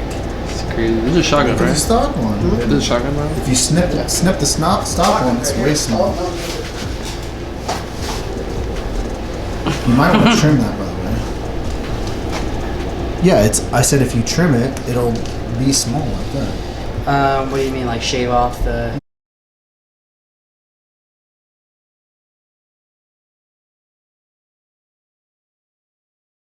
Popsy doozy. And there you go. You got a Brembo. Dos Brembotitos. Dos Scratchos Brembos.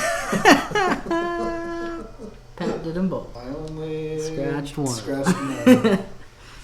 He's trying to blame this scratch on me, and then when he gave a little marky poo right here. There is no scratch. Where does it say compásimo? Scratch. Why would you do it that way?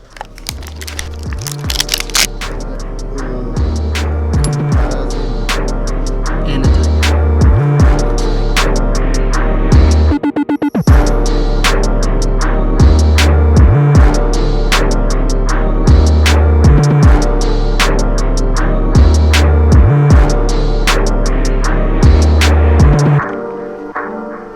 special guest appearance of the MB, bro. Like working on my bike. Yeah, doing bro, I'm assistance. out here, you know, giving a little assistance on the side, doing my thing out here, helping the bros out.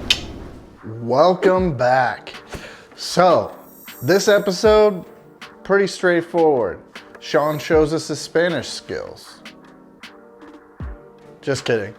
We put the Brembos on, we get them all bled out. Paulo comes by and helps us with that. You get to see how many people it takes to bleed some brakes. It really only takes one person, but we had 3 people, so we made it easier. So enough of my babbling, let's get into it.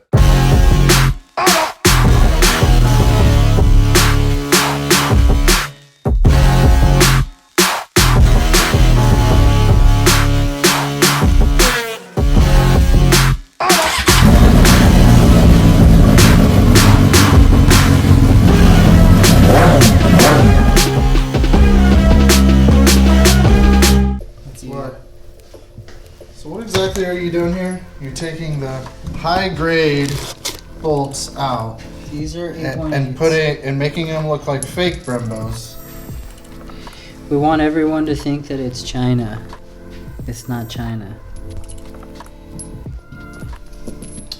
So you move the impact.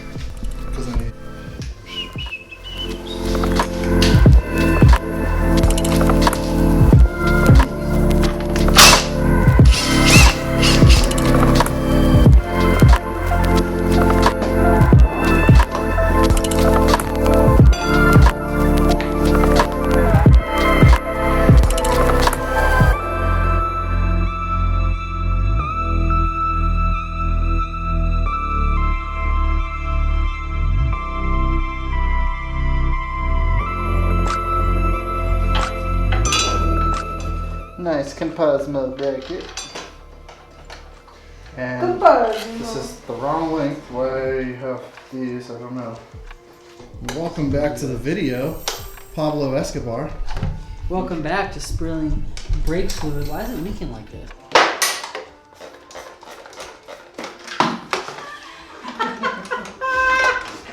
Did you guys see that? I don't know, was it recording? It was recording, but I didn't see it. No. Alright, so what you haven't seen 3 times is I told these guys don't grab this by just this because this pops off. And I still don't know why. I think this part's cracked. But anyways, so if you grab it like this, it just drops. And I've done it 3 times in less than 5 minutes. I haven't done it once. Because he hasn't touched it. Oh, there it came out. What do you mean? Yeah, what do you mean? It's still fucking right there. Where was that from? I don't know. My shoddy ass assembly guy. I don't know. Oh yeah, my shoddy ass. It's your vibrating ass fucking bike is what did it. Grom on clone on Grom. Fuck your mother. That's gonna turn out to be bleep your mother. No, it's gonna turn out to be. Yeah. The air horn. The sound bite of the air horn. You went from fucking 15 to like 51, 52. I know, that's 20. Alright, so while these guys are laughing, one thing I advise if you're ever gonna bleed rear brakes, have 2 extra friends. It makes it really fast. No. Not Spanish. Get a reverse bleeder kit. You can get it on tacticalminds.com or you can get just a syringe somewhere. And you push the fluid through the system. And then after that, once it's good, your rear brake, if you do it high, it'll go fast. Pump. 1, 2, 3, 4, 5, 6, 7, 8, 9, 10. Are you Spanish? Might be. Because I'm pretty sure he is. Some way, shape, Again? form. Hey, do you still have fluid in the master? Nope. Pat, you asshole. Oh, we're fine. There's no, it's not down through here. Good. Way too much. Now you're gonna have to hold it. I'm gonna hold it. Okay. Alright. Mind your business. Ready? Pumper. 1, 2, 3, 4, 5, 6, 7, 8, 9, 10. Go again. ¿Qué pasó contigo, chico, muchasta, borracha, abuela, zapatos, basura? By throwing Go. grannies and trash cans. 1, 2, 3, 4, 5, 6, chupa, gringo, grande, pito. You gonna myself in a grand dick. That's pretty fucking tight. Yep, I'm gonna do my due diligence. Bumper. 1, 2, 3, 4, 5. My feeler. Oh, yeah. Look at that. Shit was mad tight. We'll get it figured out. That's fine. That shit is tight. Alright, let's do this one more time. I just want to make sure there's no air left in it. Hold her up high. Pop 10 times. Ready? Go. 1, 2, 3, 4, 5, 6, 7, 8, 9, 10. Ooh, there was air. Go again. 1, 2, 3, 4, 5, 6, 7, 8, 9, 10. That was my Filipino count. Alright, add fluid. Fluid, Sean. Fluid, Chan. Putting in the fluid. So my brakes are bleeded. We'll do one more because that's a little full. Ready? Yeah. 1, 2, 3, 4, 5. Do I sound like one of your uncles? Go again. You dog. 1, 2, 3, 4, 5. Like a very distant relative is what you sound like. First of all, you gotta say pive. Pipe, yeah, it's not pipe. There's no F. There's pive. F is a P. No, you're good. Pump it. 1, 2, 3, 4. Brembo. Brembo. Brembo. Yeah, you should see this man with fucking dead below. Know how to use that. That's for sure. It just Coat wax, powder coat, fresh paint, stake. Find all your damage to your bike Here, that you can't damage see. Here, damage here. Where else? I know there's more, motherfucker. Inside of my swing I'm arm. gonna ask you again in 2 weeks. wait, what the hell? You beat the shit out of your bike? No, there's just me and you and him created some scratches on the top of the motor, and he still can't give them up because you can't even see him. Like if you look deep inside there, you still can't see him. Yeah, well, it's on the board, so it's a fact. And you rubber malleted my Brembo trying to get that thing in. You crushed my fucking fingernail twice in a row. It's okay, dude. I mean, he whacked my thumb, full on whack, and then laughed about it. And then we lined back up, and he did it again, right afterwards. Just, All right, so bam. twist your header around and let's see if this hits. I'm going to twist the header around. Make sure you clean that before you start the bike again. I'm going to clean it. You should jerk this off with a piece of sandpaper or something. Oh, it does because I'm fucking compressing the damn caliper. Hold on, let's try this again. Put it up. Hold it right where it needs to be. Right there. Oh no. I mean, yeah, it does. Just a little bit. What if I gotta mash the brakes? I'm just saying, we gotta rate.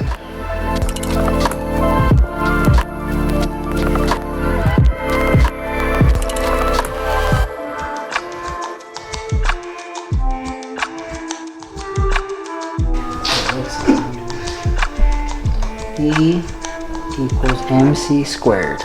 Maybe.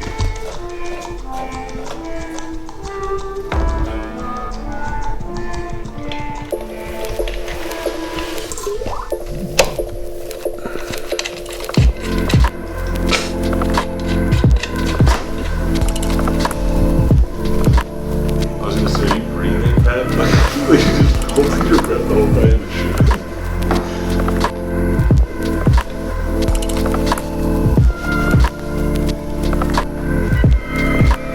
I just heard a nice crunch.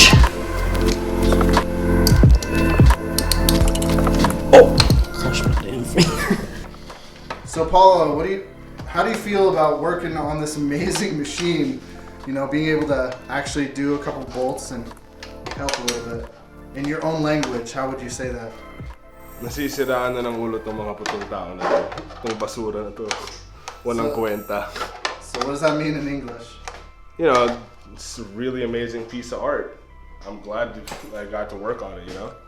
Yeah. Glad to be part of the team, brother. Sweet. Wow. So many things to do in such little time. We are so close to being done. We are almost at the end. This has been a really fun journey. I know you want to see the bike as a whole, and you will soon. So make sure you hit the like button, YouTube loves it. Subscribe, hit the bell to be notified as soon as the next episode comes out. If you have any questions whatsoever, drop them in the comments below. I'll respond as fast as possible. Other than that, we'll see you on the next episode of MOTO-VATION. Peace. I was gonna say, are you breathing, Pat? Like you just holding your breath the whole time and shooting. I just heard a nice crunch. Oh, crushed my damn finger.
How's it going?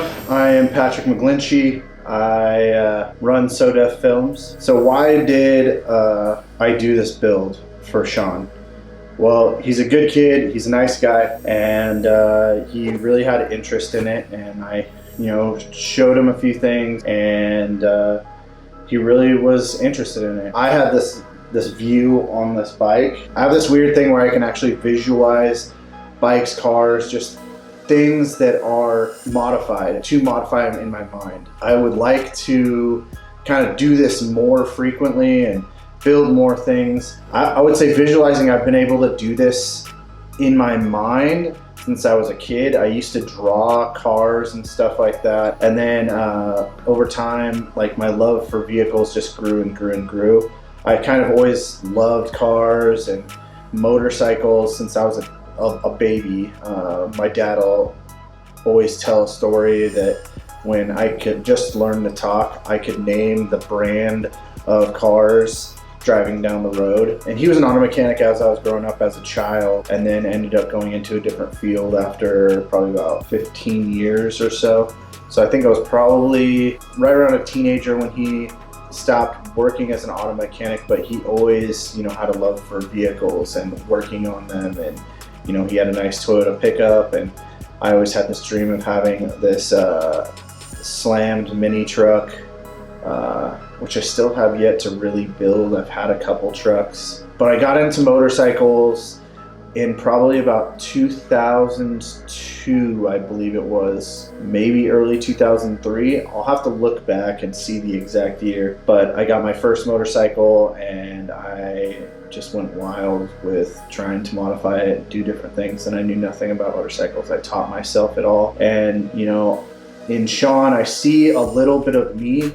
I mean, there's not quite a 10-year age gap, but there's a little bit. And I think back to like when I was his age, I was already pretty far ahead in like doing a lot of this stuff and modifying, and I see how he has like a mindset in a similar pattern. So I wanted to, help him learn and show him like some things that he may not know that I may know. Pretty knowledgeable when it comes to quite a few things. I feel I taught him a few things. I hope I did. But he wanted to put a 300 motor. I did one in mine. It's 286cc CBR 300R motor in my Grom, and then we did this build on his. Why I did it was just to have fun, to have another build. I would never personally own one of these little Dukes, like China-made bikes, but if I was to do one and I didn't have many options, this is similar to how I would do it. There's some few things that I would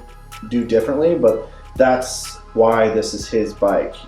you know, and that's why I built it with him. So, you know, I gave him this option for this color when he first got the bike, and I gave him all these ideas and stuff, and he wasn't really about it. He's, you know, he's really new to the motorcycles. He'd only been riding for a little over a year. I gave him these ideas. He wasn't really about it.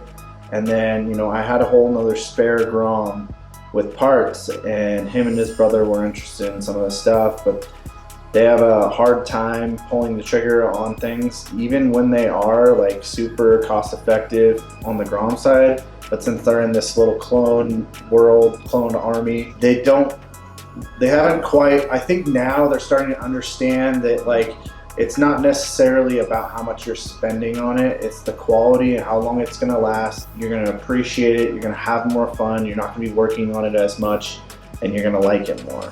Working on it's fun, but it's not fun when you have to work on something because it broke. I don't mind working on things when I'm doing stuff to improve it, make it better in my eyes, make it cooler, faster, funner, function better. I try and like embed this in all people I know, is to do it once, don't do it twice. If you're gonna do it twice, the only point is just because you're changing the style. That's my opinion. And a lot more people aren't as indecisive as I am. About every year I change the look of my bikes because I don't really have quite the money to build another bike. The Grom is gonna be at a point this year to where the point where I am gonna be purchasing a second bike to build. It's been a journey. All stuff I anticipated, a lot of bolt runs, a lot of driving to get this, a lot of this and that. It's all expected when you're doing something that hasn't been done before. Nobody's put a 300 motor in a clone before. They've done like China motors and stuff like that. We could be wrong, there could be somebody out there that has a 300 swap in one. We had to make custom mounts. Steady Garage makes mounts that make it so you can just bolt it into a Grom. Check them out at steadygarage.com. I'm a dealer for them, so I was able to get all the parts that Sean needed, get them fast. Shout out to Kevin. Thanks so much for getting the stuff to us fast, just doing an excellent job. We really appreciate it. I appreciate it immensely. So we used the Steady Garage mounts just to kind of set the motor up there, because we could get it in for the most part and have the motor in the bike, but there was a main bolt hole that didn't work. It's completely different. I'm sure one in particular person out there will be like, oh, you copied Steady Garage's mounts. Well, no. There's only a couple ways of doing stuff like this, and the way we did it was way easier. So we just kind of needed to see where the bike sat, and we modified everything in the mount for the most part to make the mounts that we did. So I had to pull the motor out of my bike so I could do the cans in my bike. So while that was out, we just used two of my mounts to kind of size up where we needed to go, how much we needed to change the angle on it, because this frame is way different than the Grom frame. Don't let anybody tell you, oh, it's the same thing, it's the same quality. No, it is 100% not. The things that have to happen on this is you've got to cut your existing motor mounts that are on the bike. You have to modify them. You have to drill holes in them. You have to put a fuel injected tank, or you have to modify an existing tank with a fuel pump. So you have to have that TIG welded. Steady Garage header should work on this. It's not a guarantee. It shouldn't take too much modification if it doesn't fit. I went a route of making a bigger header because I know where I'm going with my bike, and I knew that the steady header wouldn't be what I was looking at, and I'd have to modify it anyway. So spending the money and then modifying it wasn't quite the right way in my book.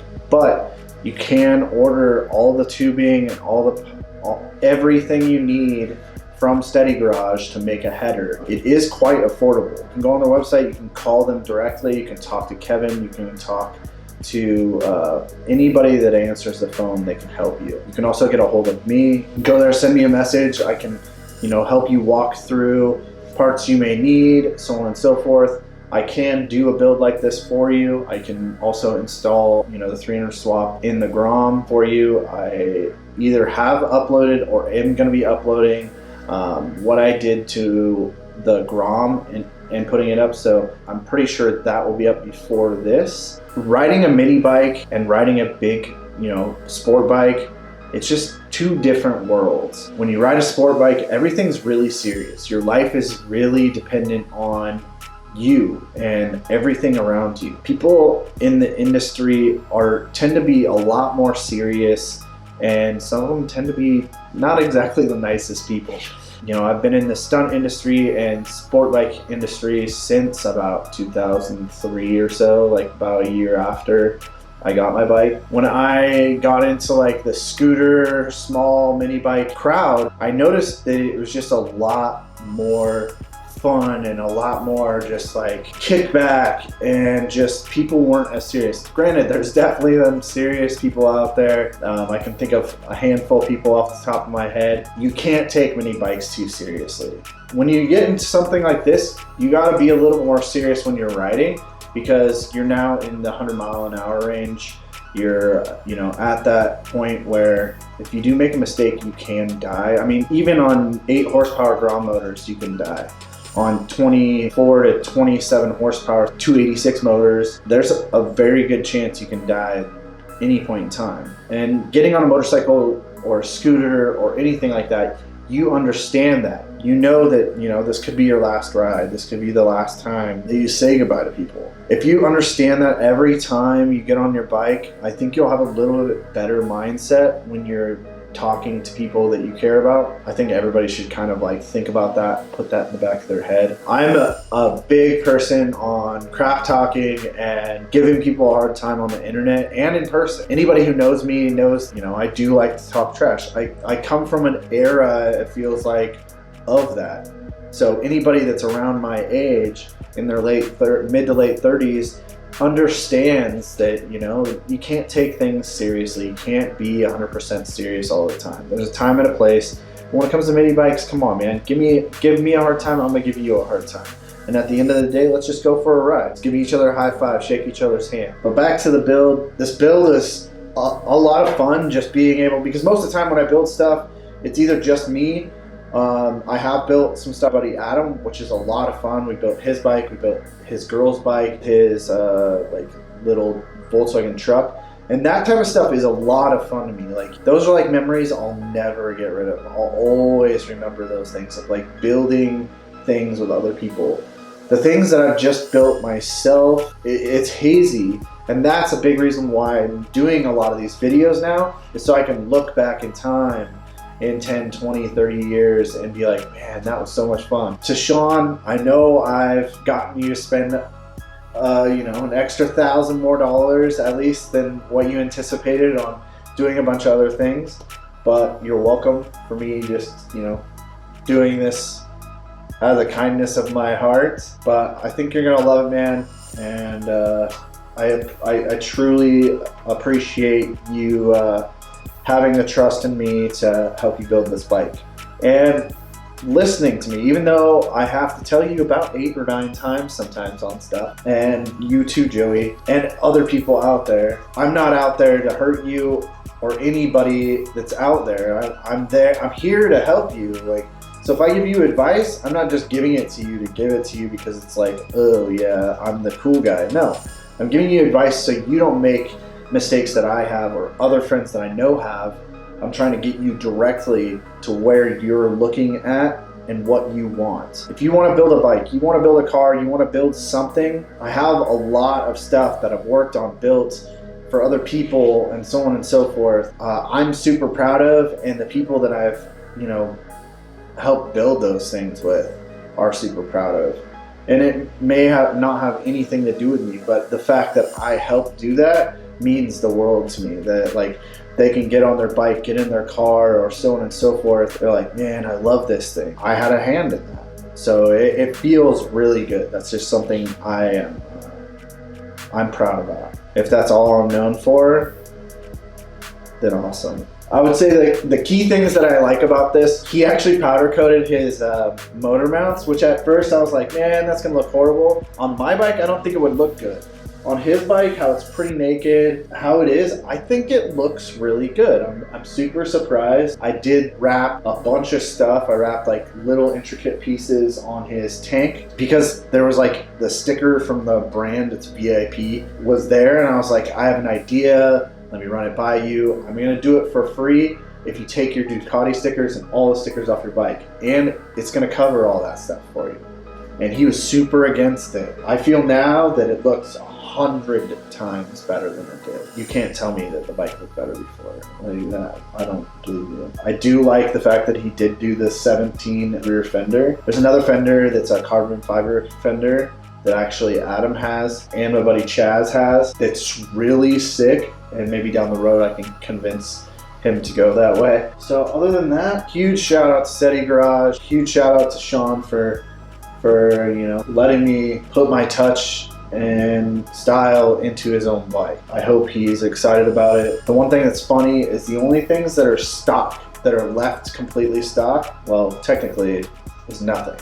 There's nothing that hasn't been touched or modified. So the stock actual hard parts are obviously the plastics, the frame, and the wheels. Stock headlight has been modified. Oh, and the seat. The seat's a stock piece. But other than that, everything else is Grom, aftermarket, or CBR 300. It's pretty awesome, but everything's been changed or modified. Even down to the screens in the plastics for like the airflow, those have been painted. I think it's a pretty sweet build. It's a lot different than a Grom in the aspect that it's just like a completely different style. That's the biggest thing I like about this. It's not a clone of a Grom, it's like its own thing. You know, it's obviously a clone of a Ducati. It's like a mini Ducati. I think it looks dope. So Sean, don't put any Ducati stickers on this. It's not a Ducati. It is a Chucati. It is Chomzilla or the Hull. I was trying to get him to change his license plate to CHMZILLA. I think I've talked long enough. I hope you guys enjoy it, and leave us some feedback. Make sure you like, subscribe, share this with any community, from cars, trucks, clones, Groms, big bikes. So I talked enough on this episode, but I just wanted to thank everybody for watching this far and for supporting So Def Films as a whole. So I'd appreciate it if you could do me a couple favors. One, which is go over to Sean's page, give him a follow, and subscribe to his YouTube channel. He's gonna start uploading videos. He actually just uploaded a new video the other day.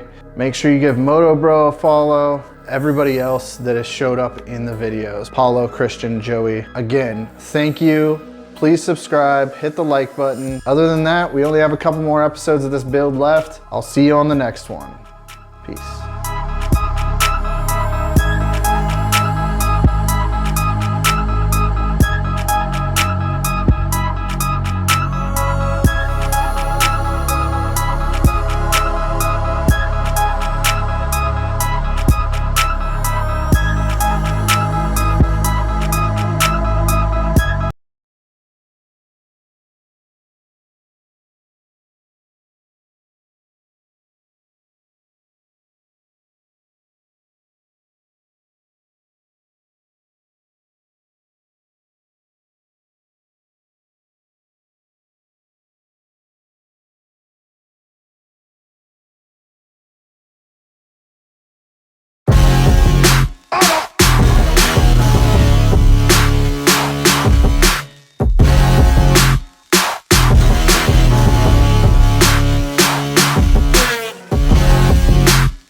So on this episode, we have a little interview with Sean. He talks about the build, explains why he did it, and a lot about the bike. These episodes are coming to an end. There's one more after this.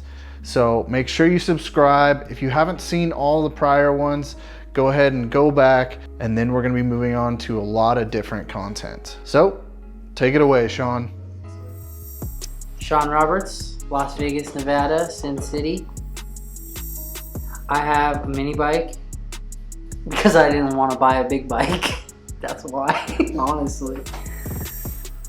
I did this build because everybody is kind of the same in a sense. Everyone just does a big bore kit on a Grom, or they go Grom fathers if they have the money. And there's a handful of people with 300s, and I'll be the second one in Vegas. So I figured I'd give it a shot.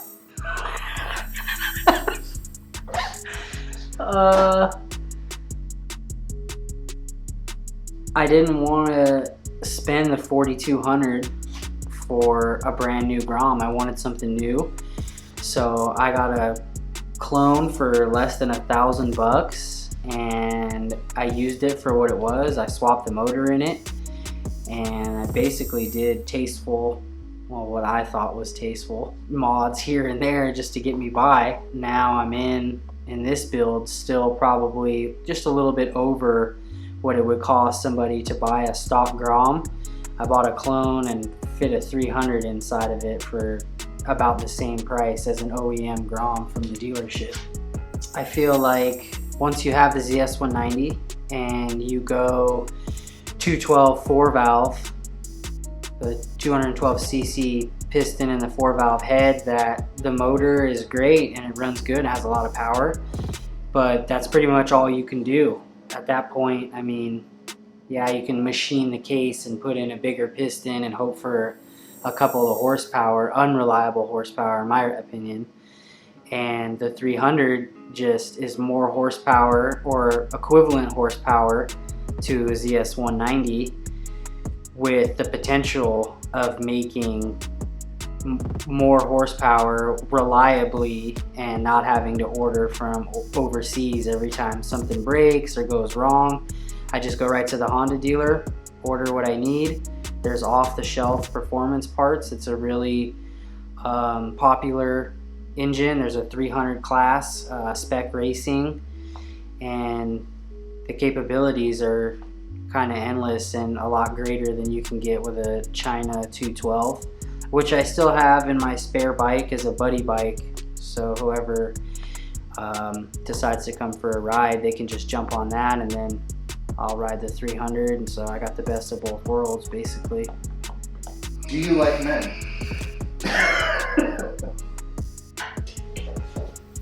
No. That's kind of a tough one, honestly. The bigger bike, I feel like it's a different community, and once you go into a bigger bike, you're talking about, I mean, if you want to be fast and keep up with even some of the slower guys that race, you're going to be in a lot more than, you know, finding a 300 motor for $1,000 or something. That's just, it's two different price levels, and for my skill level and just being on the road for about 2 years, I felt like it was appropriate for me to start with a smaller bike, and I kind of fell in love with most of the community. I mean, there's bad apples here and there, but for the most part, the mini bike community is kind of cool. They stick together. There's pretty decent rides, and I feel like it's a good starting point that once I master this, eventually I can graduate to a bigger bike and see where that takes me. Future plans. I noticed that the bike is a little heavier, so I want to do something with the front suspension and replace the springs, and I could use a rear shock too to support the extra weight and make it a little stiffer. A headlight, I want to do like a one-off headlight eventually and get that dialed in. Yeah, I got some light poles underneath my belt. Yeah, summertime, summer cruise, Super Sunday 2019. I'm going to be bringing it out there for that too. Completely different than it was last year, different color scheme. Obviously this bike was built from the frame up, so everything got converted to OEM Grom parts equivalent or aftermarket. Yeah, I just want to see the difference and all the different performance parts and the tuning capabilities. I want to see how far I can take the 300 the way that it is with the A-Racer, and see what kind of numbers I can get in the increases of, you know, doing a bolt-on, a big bore kit, maybe cams, some head work, some stuff like that. I just want to see how reliable the engine is, and how far I can take it with its current setup. You know, I feel really good about the build. It was supposed to be a winter time project, like over the span of, you know, 5 months. I planned on doing this, and we ended up getting some extra funds and ordering everything within like a 3-day span. So I had the parts, and luckily Pat had the time to help me, and we did it in, I don't know, I want to say like 30 days. It was completely finished. Less than 30 days from start to finish, from the frame up, all the parts. Yeah, the custom brackets, everything went together in less than 30 days from start to finish. So yeah, it went together a lot faster than I thought. What are you most excited about this build? It's probably pretty cheesy and simple, but I'm just excited to have 6 gears and not be at, you know, 55 miles per hour at 5,500 RPM in 5th gear. Yeah, that's pretty much what I'm most excited about. And I have the same power that I had in my 212 4-valve, which was kind of a built motor. I dropped in the 300 and it's bone stock, and it's putting out similar to the same power right off the bat. So yeah. Was probably driving to Northtown, which, if you're not familiar with Las Vegas, is clear the fuck on the other side of town, and sitting in traffic, waiting and waiting and waiting for the brackets to be cut correctly and everything to line up. Lots of anxiety, just waiting to see the motor actually be bolted to the frame, mounted under its own weight. And once that happened, once I saw the motor in the bike and I knew everything was gonna fit with the rear sets and whatnot, that was a good feeling.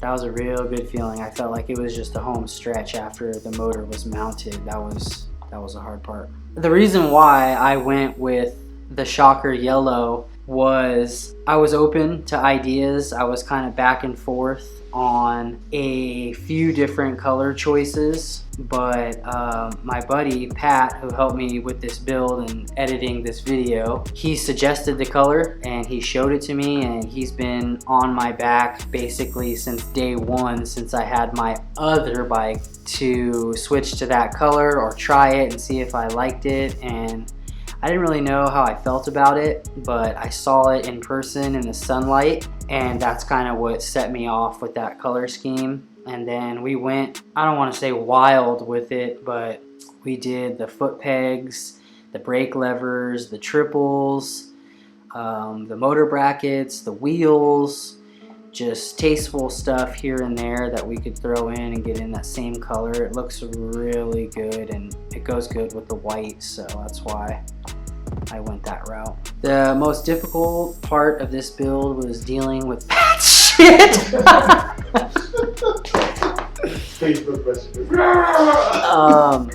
I want to say honestly the most difficult part was just having the funds to knock everything out, because it's like a giant puzzle and everything has to go together. It has to be compatible with each other, and the bike can't be finished unless you have all the pieces to the puzzle. So I had to knock out a big chunk of the parts all at once.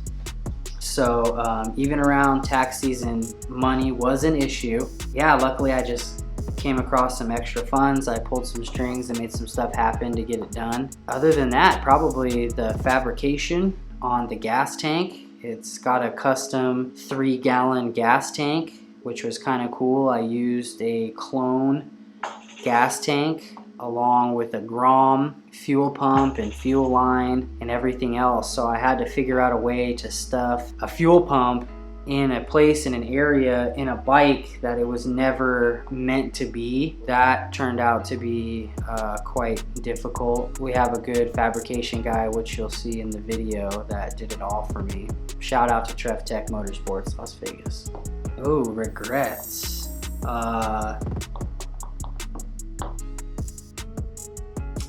I can't say that I have any regrets, man. No regrets. No regrets.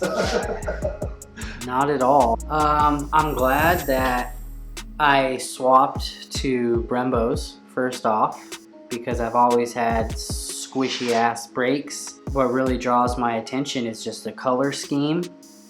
The shocker yellow, along with the wrap on the sides of the bike here and on the gas tank here, with the pin striping along the sides, the triples. It's just a lot to look at all at once and a lot to draw your attention. And I originally wasn't gonna do it, but again, I had that monkey pat on my shoulder telling me, oh, you gotta wrap it, you gotta wrap it. And luckily, he decided to wrap it for me one day out of the kindness of his heart, which if you need any wrapping, you can hit up Patrick on social media or whatever. He does wrap forks, and as you can tell, the quality, it's really good and I like it, and I think that that really stands out in the bike, and the craftsmanship really shows. Well, there was no sponsorship, unfortunately. Luckily, the person who was helping me, I was helping him assemble this bike. With him building the bike and doing most of the assembly, he happens to be a dealer through Steady Garage, so we got a lot of mainly everything through them, which really helped a lot to get everything from one place. Local shops, TrevTech Motorsports here in town. Trevor, he's a good guy, helped me out with my gas tank fabrication, the exhaust fabrication. 6651 Customs here in Las Vegas for the plasma cut mounting brackets, and my personal bank account. And most importantly, a big shout out to my girlfriend for giving me the time, letting me kind of do what I wanted to do with building the bike, and all the time and effort and funds that went into it. That was a big help too, having support on the home front. So I just want to say thanks, babe. This one's for you. Would I suggest people to go CBR 300 swap? Fuck no. It's not the best idea ever for reliability, performance, and pretty much bolt-on power. Honestly, what I feel is that no, it's not for everyone, because not everyone gives a shit about having, you know, the most power, being the fastest. It's just not needed in a small bike, and I understand that. The real purist of a Grom, there's no need for it. It's meant to be a small bike, easy to maneuver, nimble, just the way it comes. You can stunt it, you can track it, you can do whatever you want. But on the other side of things, if you're leaning more towards performance, then when we're talking the most bang for your buck, dollar for dollar, you really can't beat what you get for this swap. The price of the engine, the price of all the supporting mods that you need to run it, yeah, you can't beat it. For someone that's pushing in that direction, that's exactly the direction that you should go, because it just makes the most sense. And the 300, out of all the swaps you can put in your bike, I would say is up there, like top tier in the swap section, I guess. There's not really a better way to put it. I want to say that if you have a clone and you plan on doing this, just be prepared. Grom guys, you're good to go. Everything is pretty much, it's like this motor is meant for this bike. If you got a clone, you're in for it. You're gonna have to, I suggest starting from a bare frame and just fighting tooth and nail all the way up. And thanks to Pat, my man over here, put in a lot of his own time and effort. Yeah, I couldn't have done it without him. So my final word and my final thank you goes to Pat. You're welcome. All right.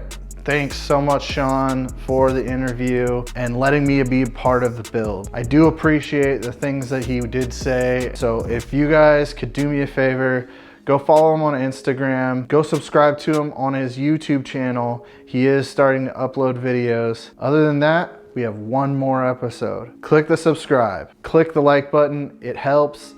It bumps us up in the YouTube algorithm. I don't really care about the likes, but YouTube does.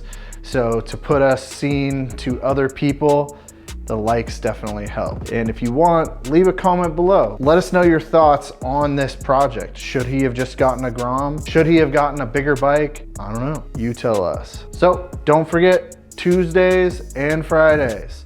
I'm gonna stick to that upload for the next few videos. I have some really cool videos coming out after this. I went on a trip to Barber Motorsports with Brandon and with Ed from Scooter Swap Shop. Those videos are coming soon, so if you want to see those, click the notification bell and you'll get notified when they go up. Thanks very much. I'll see you soon.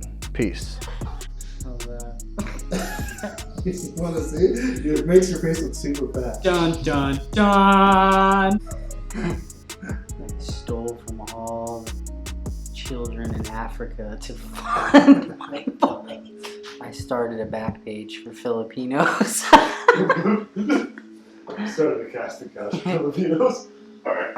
So we're recording. Yep, hold on, let me hit my vape. I'm gonna blow one right in the. I don't know if that's good for the lens. Who are you? My name is Sean Roberts from Las Vegas, Nevada. Sin City. You were talking really quiet. Just talk how you're gonna talk. I'm talking. I'm talking. normal so I make sure that's low. I'm gonna talk how I'm talking right now. So mic check. So how much did you suck for that extra funds? What made you decide to do the shocker yellow? And the color scheme on the bike. The shocker yellow. I was just taking a shit one day on the toilet, and the color just popped into my head. And okay, hold on a second. I can edit it out.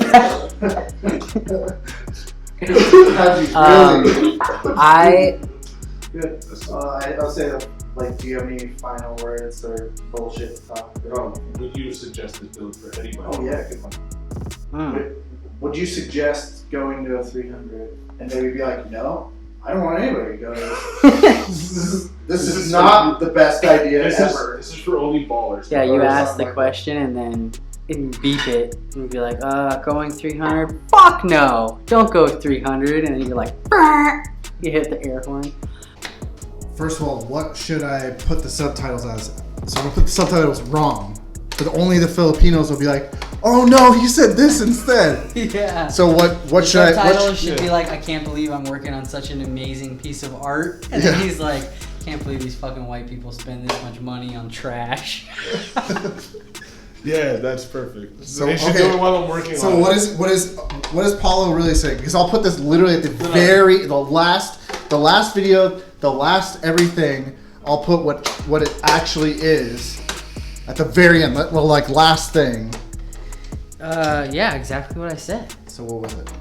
That something like No, I can't. I'm so happy I got to work on this amazing bike with these people. That should be the caption, and I'm gonna put. And what are you gonna these actually crazy say? fucking white people spending all this money on these pieces of shit. Piece of shit toy bikes. Okay. Get a man's bike. Buy a 1000. All right. No, that would end up sounding. Didn't know what I'm saying. Okay, so I'm gonna ask you, and you're gonna look at the camera and tell me in Filipino, in I'm Tagalog. talking shit, but you're gonna. And then when you get done, so don't say anything while he's saying stuff. So Paulo, what do you think about getting to tighten one bolt or help a little bit on this whole build? Tumakasira unong Pinoy. Or no, let's start that over. I fucked that up. I said these crazy Filipinos. Oh, I have it even better. So I'm gonna ask you, or I'm gonna say in your language, or how would you say in your language how you feel about this, right? And then you're gonna say it, and I'm gonna be like, so what did that mean? And then he'll say, well, not what it really means, but what he wants us to mean. Yeah, does that make sense? I'm telling you what you want to hear. Exactly, but you're actually talking shit in your language. Opinion, yeah. And so then I don't even have to use subtitles. You know what I'm saying? And at the very end, I'll put in like what it actually means. So Paulo, how do you feel about working on this amazing machine? You know, being able to actually do a couple bolts and help a little bit. In your own language, how would you say that? Nasisiraan na ng ulo tong mga putong tao na to. Tong basura na to. Walang kwenta. So what does that mean in English? You know, it's a really amazing piece of art. I'm glad I got to work on it, you know? Yeah. Glad to be part of the team, brother. Sweet. Right on. Okay, Paulo, what did you actually say? Dude, these fucking crazy white people spending money on trash. I can't believe this.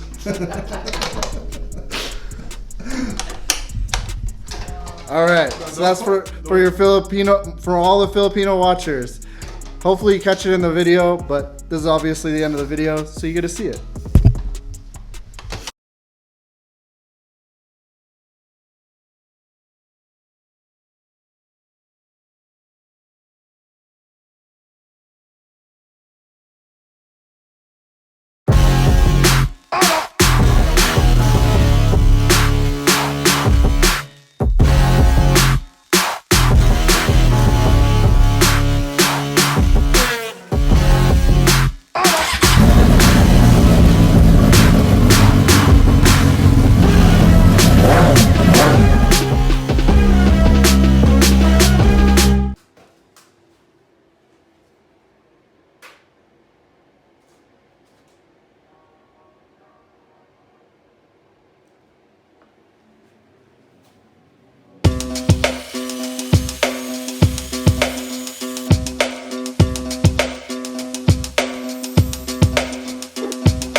But I think you're gonna love it, man.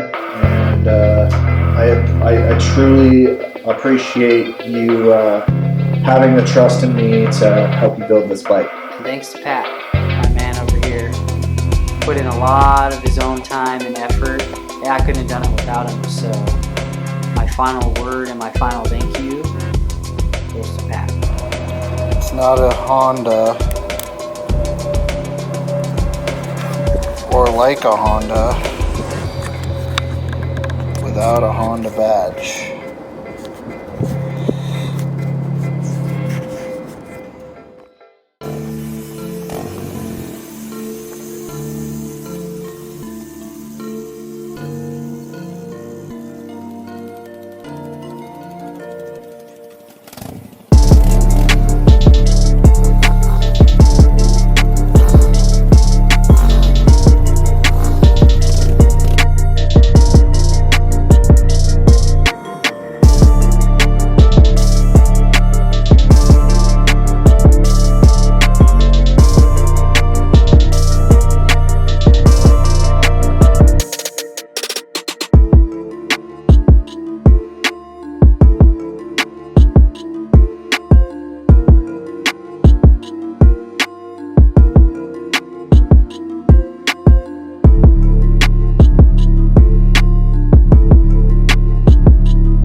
Oh man.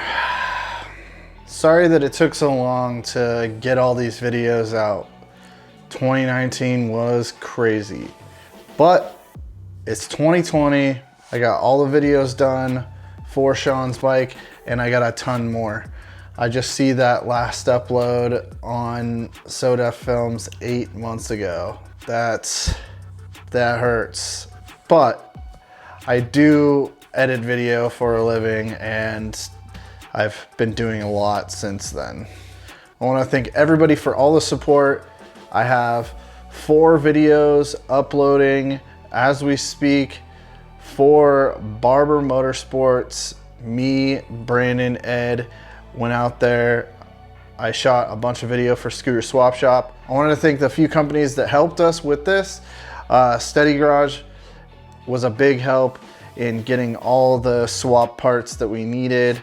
And then TrevTech for doing Sean's exhaust and his gas tank for us. And 6651 Customs for doing all the powder coating. Thank you guys a ton. So that ends this build, and I'll see you on the next video. Peace.